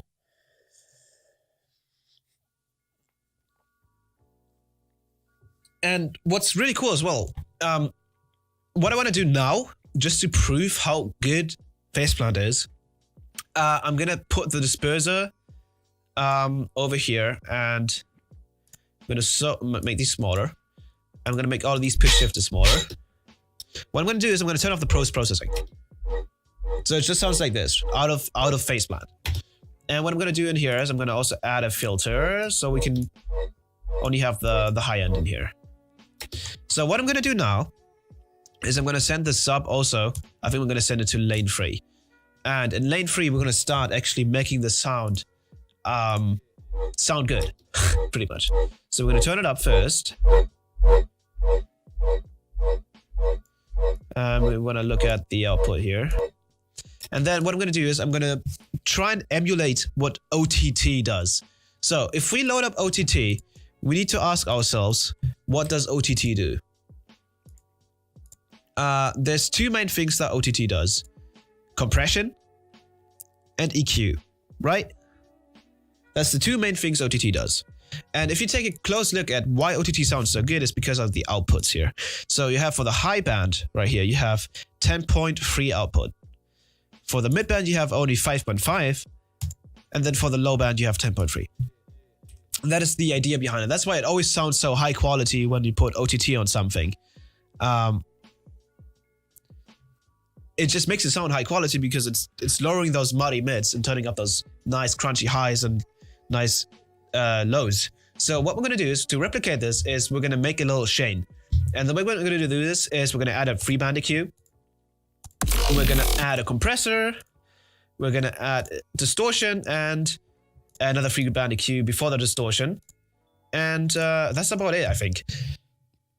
So the first thing we're going to do is, as we saw in OTT, we're going to turn on the mids. We're going to turn up the highs. Turn up the lows.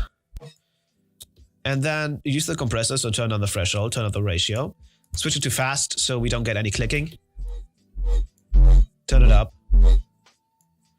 And then before the distortion, let's turn down the sub. Switch it to saturate, turn up the drive a little bit.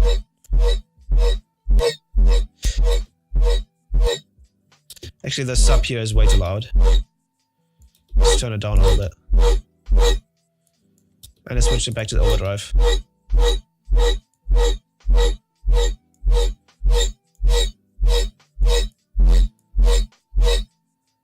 So what I'm going to do actually, I'm going to send the sub straight to the master, never mind.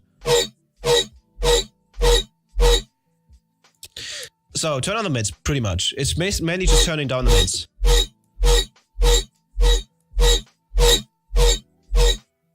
Then saturating, compressing it, as you can see.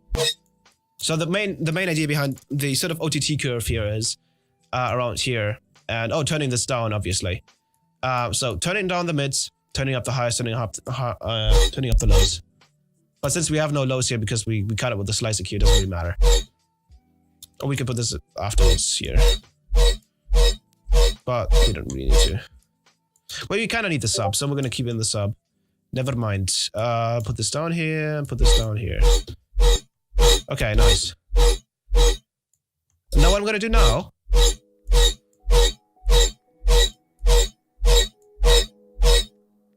after having properly processed this, That sounds even better. Push it even further. Let's push it against the compressor.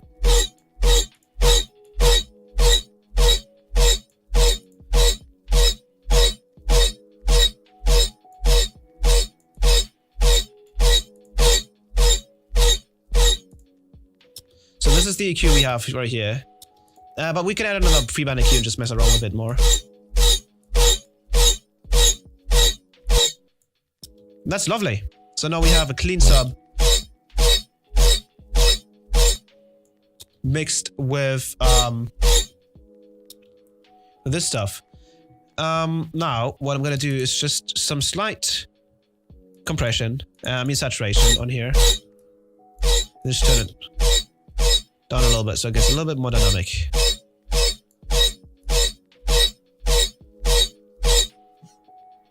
Alright, dope. So that is our sound.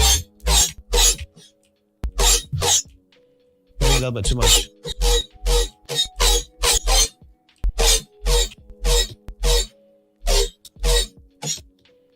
And now we're going to compare this to our actual processing.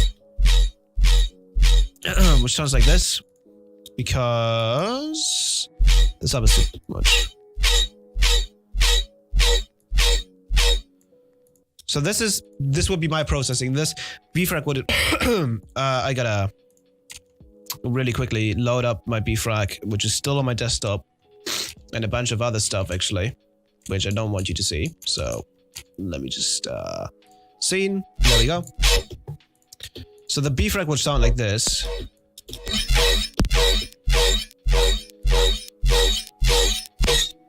Sounds kind of awful. It completely messes up the whole sound.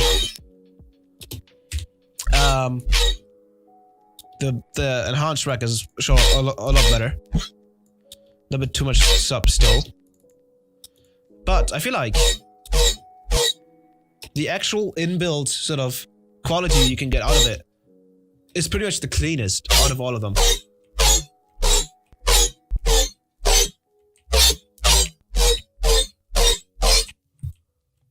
Which is sick, right? And then we can mess with the FM.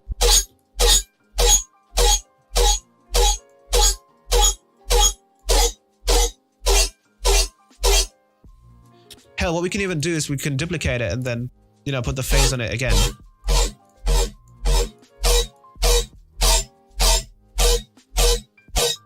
That is a sick sound right there.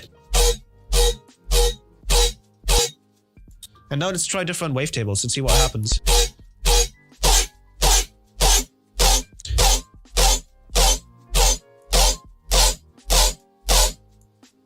That one sounds pretty sick too.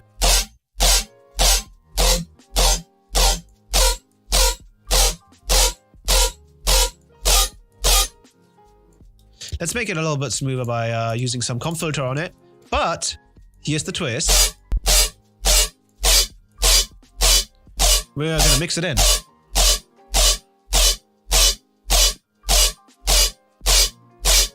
Maybe around there.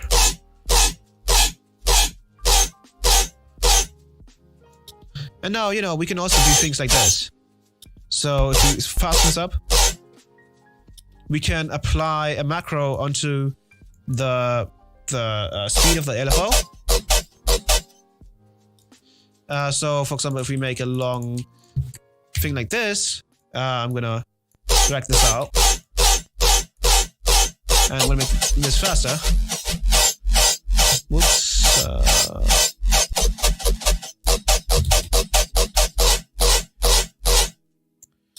It's a little messy still. So basically what you'll have to do is you have to automate it. So if I go ahead and do this. That's one way you can do it, but the macroing is automating the macro is still a little bit iffy. Another thing you can do is you can actually load up another LFO, put this to say 1 bar, and then let's use the square. And you can drag this on. And then what you can do is you can create sequences, which is really cool. So we can do, for example, something like this. There we go. And let's put this unipolar and apply it to the speed.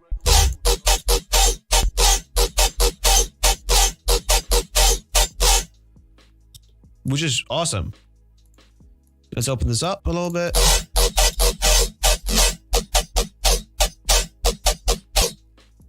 I actually want to add, I really badly want to add another resonator on here. I think that's going to sound sick. Turn this down.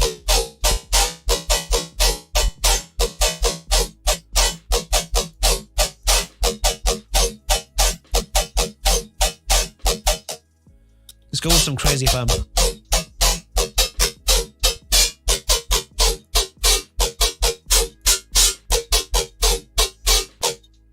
For some reason that reminds me of Dr. Ozzy. I don't know why. Let's apply comp filter again. Oh, also, you can do this. So you can select all of it, click normalize, and then it normalizes the waveform. So that is dope. I don't know what's dope. Oh.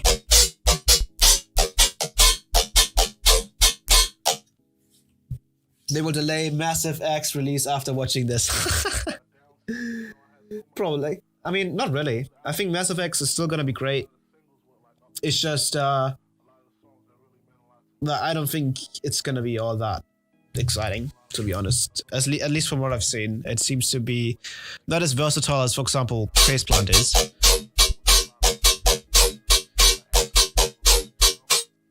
And what's really great, right? This is all outside of Phaseplant. I don't need post-processing. If I turn off the post-processing and turn on my personal one, it doesn't necessarily make it better, which is insane. So yeah, there's that. I want to get on to make some more like softer sounds, but I feel like well, we can do one really quickly. One I actually discovered that sounded really nice is when you turn this to a square wave, and then let's put the voices to 0, put it to legato, turn on glide, turn on auto.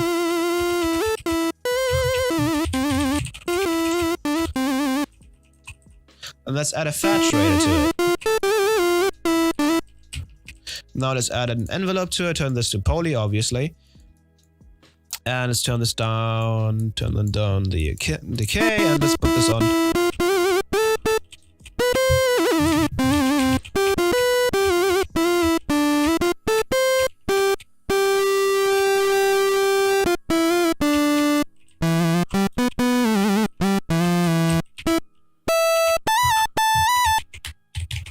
And then what you can do, and this is really cool, is you can add an LFO, put that onto, for example, the master pitch, make it really fast,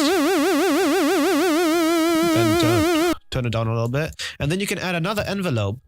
And what you can do here is you can delay it, which is awesome. So what you can do is you can turn up the attack like that, just get rid of the release, and then you can apply this to the actual LFO automation or modulation. So now you can turn up the delay. You can hear it starting later on.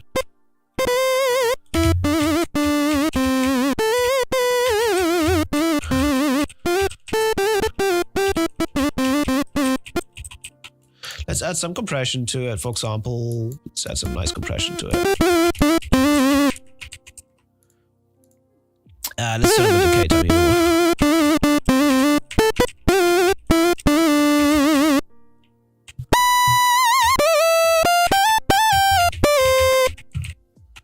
Right, and then you can, for example, add a delay to it, put it to sync. Put it to ping pong. A little bit of duck.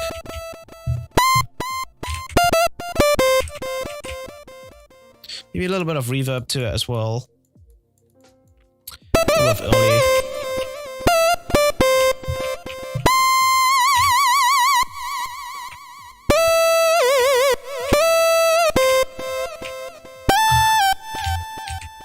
I think if Panda is still watching, he's probably gonna like this a lot.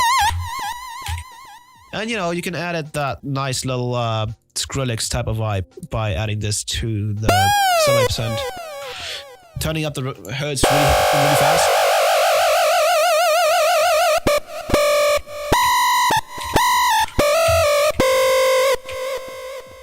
And let's add another analog, for example, and let's put unison onto it.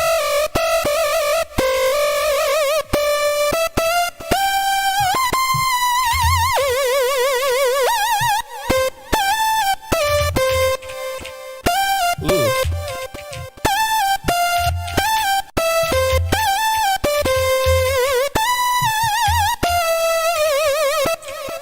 It's a little dirty, right? It's a little dirty. Let's just get a slice EQ in here and just make it better. Boom.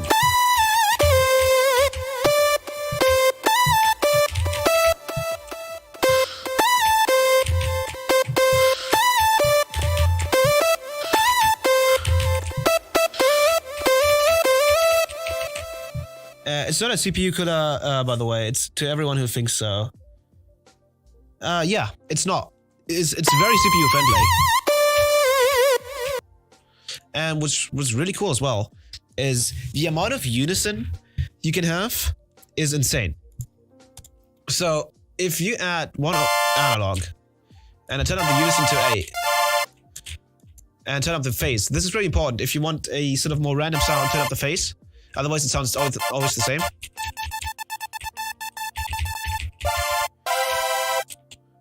And obviously you can duplicate it and then you have 16. But what you can do is you can turn the global unison on. And now you have a total of 16. But if I turn it up again, you have 8 times 3, which is 24. And I can do that again, and then we have 32. I can do that again up to like 8, and now we have a total of 64 supersaws. Well, saws going at the same time.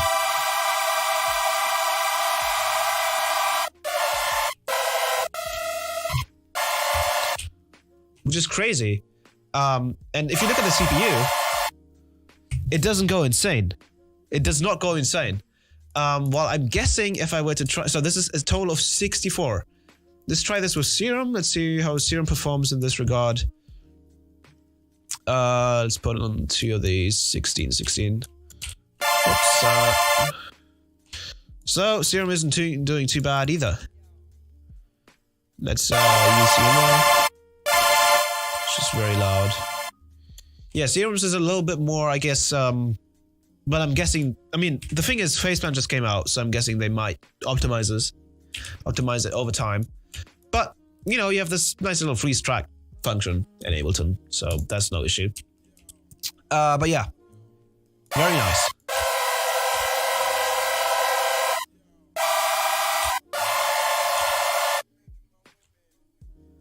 No more stack the layer meme. Yeah, exactly.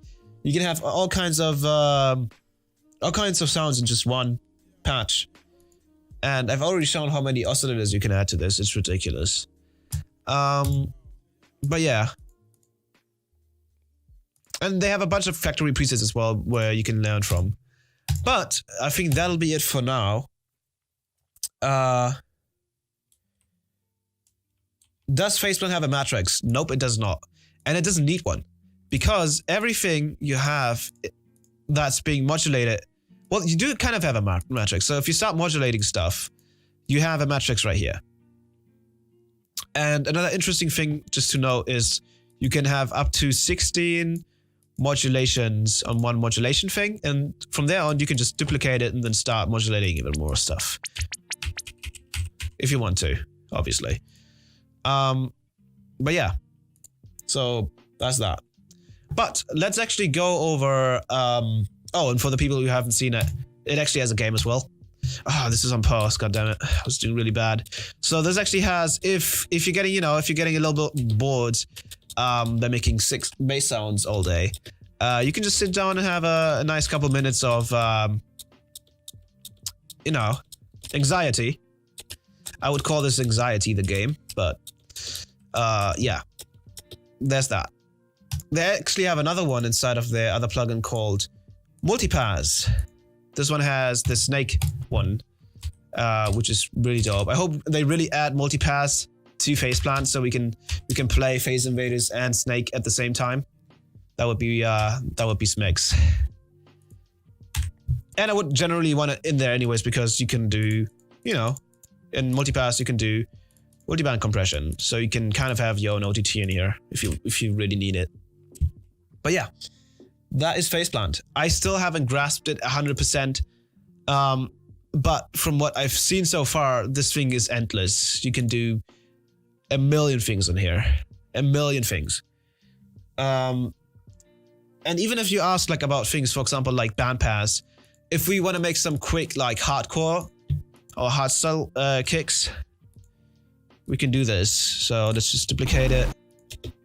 Let's put this to 200 BPM. And let's go ahead and clear this up. Let's add an analog.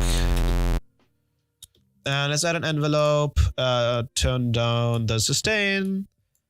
Take this down a little bit. Put this to the semi-send.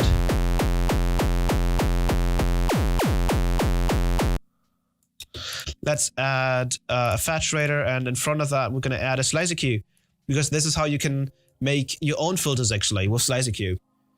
That is a thing, yes. So the way you can make, for example, a bandpass filter is you take 3 belts and kind of make a little fox. I'm going to zoom out a little bit, and then we're going to just do it like that. And now you may think like, okay, well, how is this a bandpass filter? But it actually is. Once we start playing this, start moving it.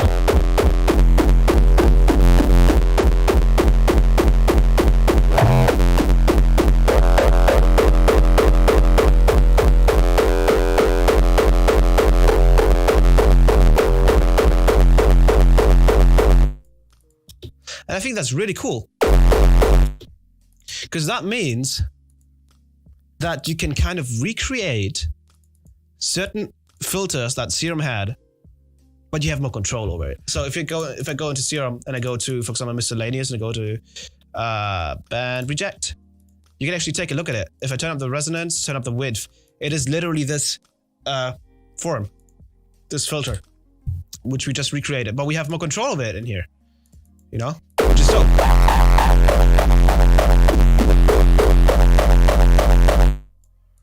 And actually we had a preset here as well, which I call, I'm not going to show that one.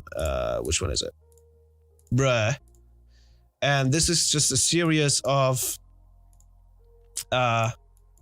filters. And I was kind of trying to emulate what a vocoder would do, which would be to make things into different bands. I'm just going to turn these down.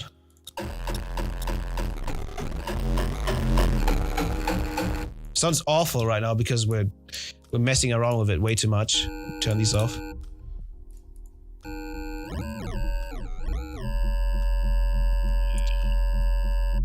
But yeah, I actually have a preset here as well that I called this one, where I did this really cool EQ, and then you can play this, and then you can move this around, and it sounds like the skeleton from Minecraft when it gets hit. But it also sounds like a scotch tape when I start turning those bands up.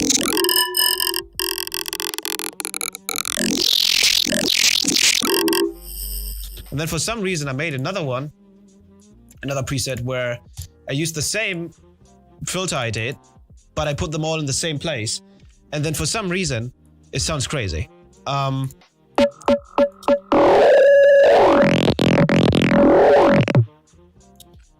It sounds like that, and I have no idea why. I guess I know why, but it's just it's such an unorthodox way to do it that it's really interesting. Like, it's a really weird sound.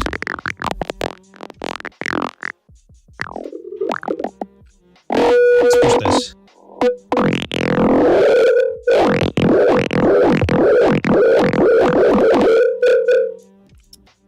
But yeah. And they had this other really, really cool preset, actually, I just remembered. In plugs, I think it was, or mallets. Yeah, it's something with a bottle. Yeah, bottle slice. This one is really cool. The concept behind this one is amazing. So you have this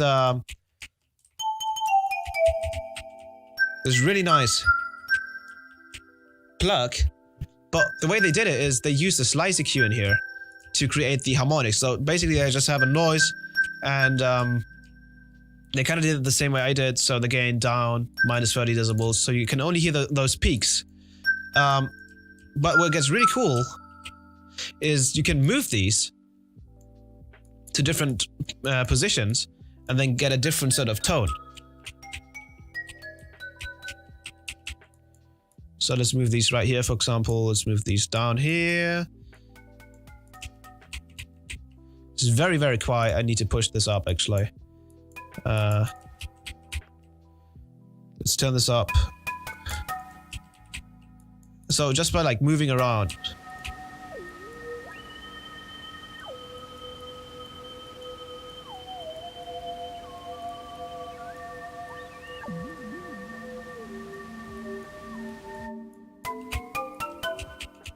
You get this really nice plug sound.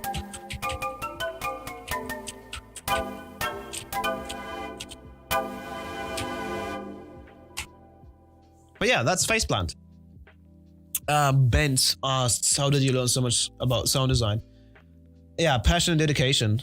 I didn't study it or anything.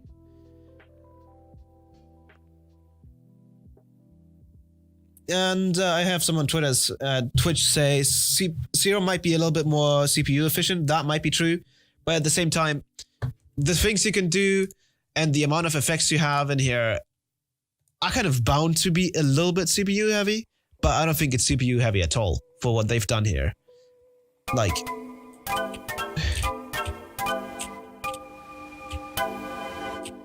I think it's still worth it. Absolutely. But yeah, so let's go over how you can actually get this thing, because it's quite expensive. It depends on how you see it. Let's go over to over here. So let me just quickly.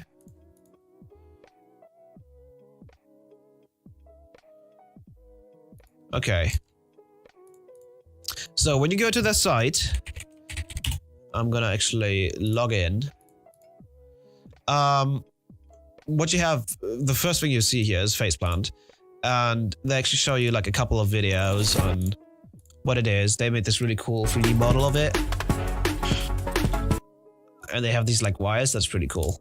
Anyways, if you scroll down, they they tell you a bunch of stuff about it, and then you get to this page, and you're like, damn it, I need to crack this thing.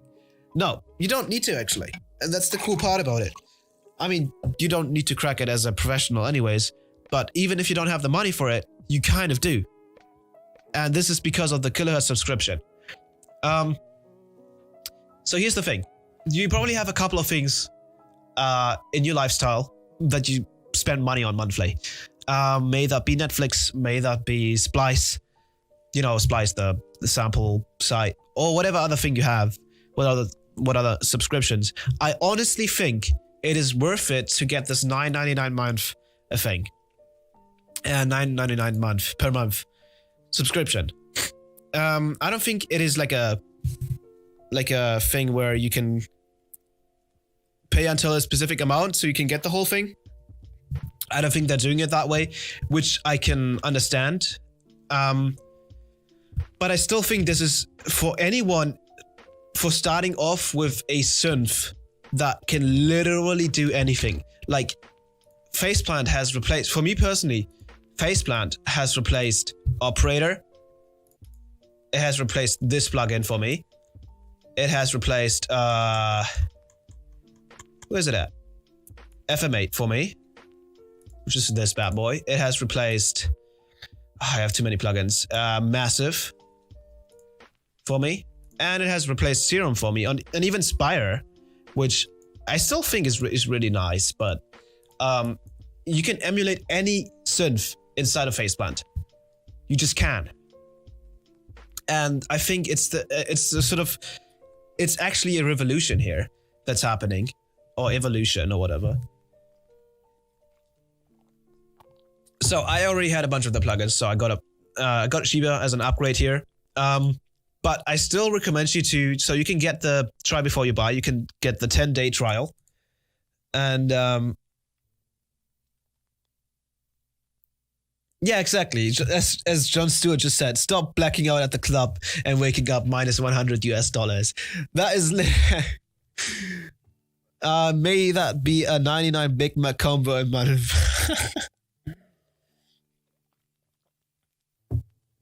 But yeah, so every single one on here, you can just grab the 10-day trial, just play around with it, get your opinion on it. And then I honestly recommend getting the $9.99 a month thing. Unless you're a professional, you're already making money with music, then the Killout's Toolbox Ultimate is probably worth it. Especially because it's got all of the effect plugins in here. If you get one of the lower ones, you're missing out on certain effects, which is kind of sad. And it's especially worth it because of Disperser, which is an amazing plugin. And I'll actually show you a track, an ID in a minute, as sort of a little live stream finisher. But all of the plugins are great. Random site that just popped up. Anyways, Disperser, amazing. But let's get back to down here. Where is it? The Phaseplant. So it actually shows you what it's worth entirely, which is 1,241 euros, and they discount it at 500, which is dope. But again, I still think the $9.99 a month thing is a lot better, and I think it's worth it, honestly. It's really good. And no, I'm not sponsored by them, and I don't want to be, because I honestly think they did an amazing job here. And it's just a very fun synth to play around with. And that's why I made this live stream, because I just wanted to show you this stuff. But yeah, that is a Phaseplant for you.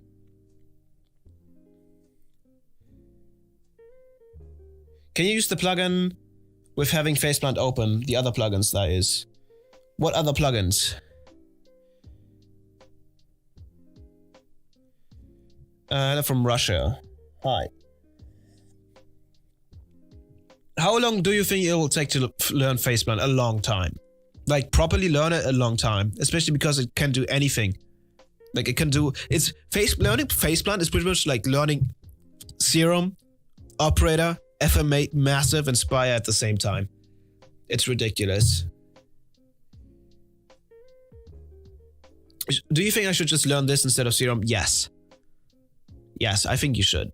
I mean, Serum is still great. Its workflow is great, but I feel like if you want to be future-proof, Phaseplant is going to be it. 100%. 100%.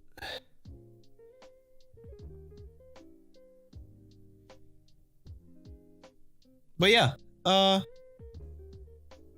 Disperser, the other plugins that is, can you use...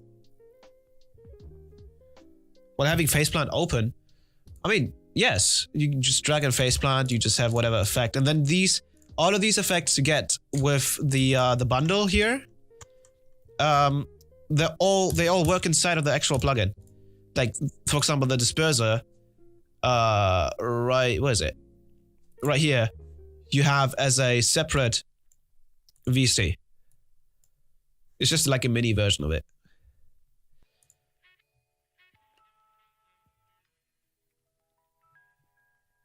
You keep speaking of the future, you time traveler.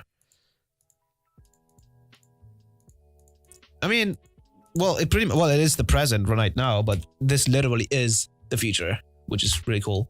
But yeah, so I think we've kind of got to the end of the live stream here. I've shown pretty much everything I wanted to show, and I'm gonna finish it off with a bang, pretty much. So what I'm gonna go and do here is I'm going to play an ID for you guys that I've finished recently. And yeah, after that, I'll finish the stream. I hope you guys enjoy this tune. It's going to be out soon, I hope.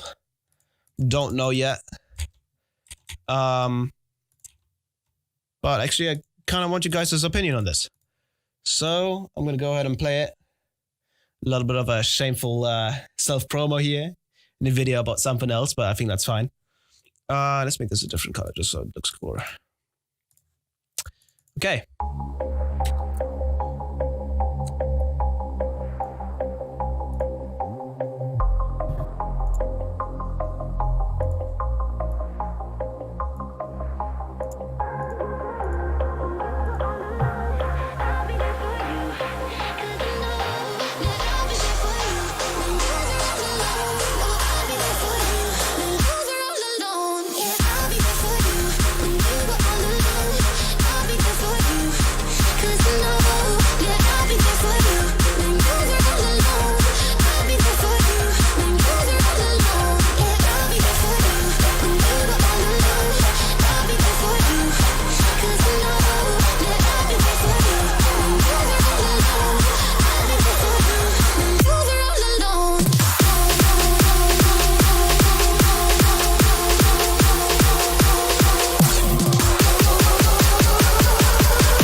hope it's not distorting.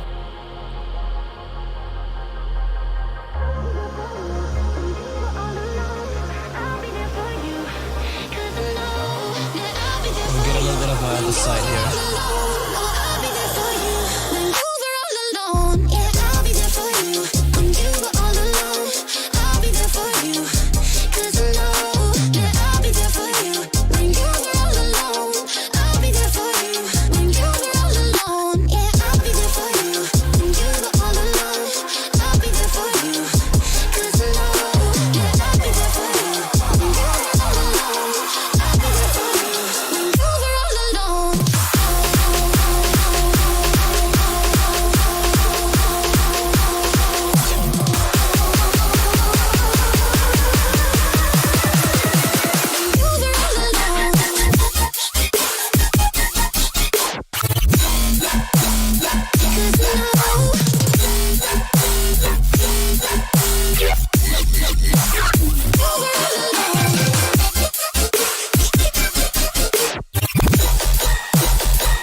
And it's gone. All right. Well, I think that puts a nice end to the stream. Thank you guys for sticking around. I'm going to keep the video up on YouTube so you can watch me geek out about Phaseplant and try to understand it midstream still, because it's that complex. But yeah, I'll see you guys in the next one, hopefully soon. I don't know yet. You guys have a good night.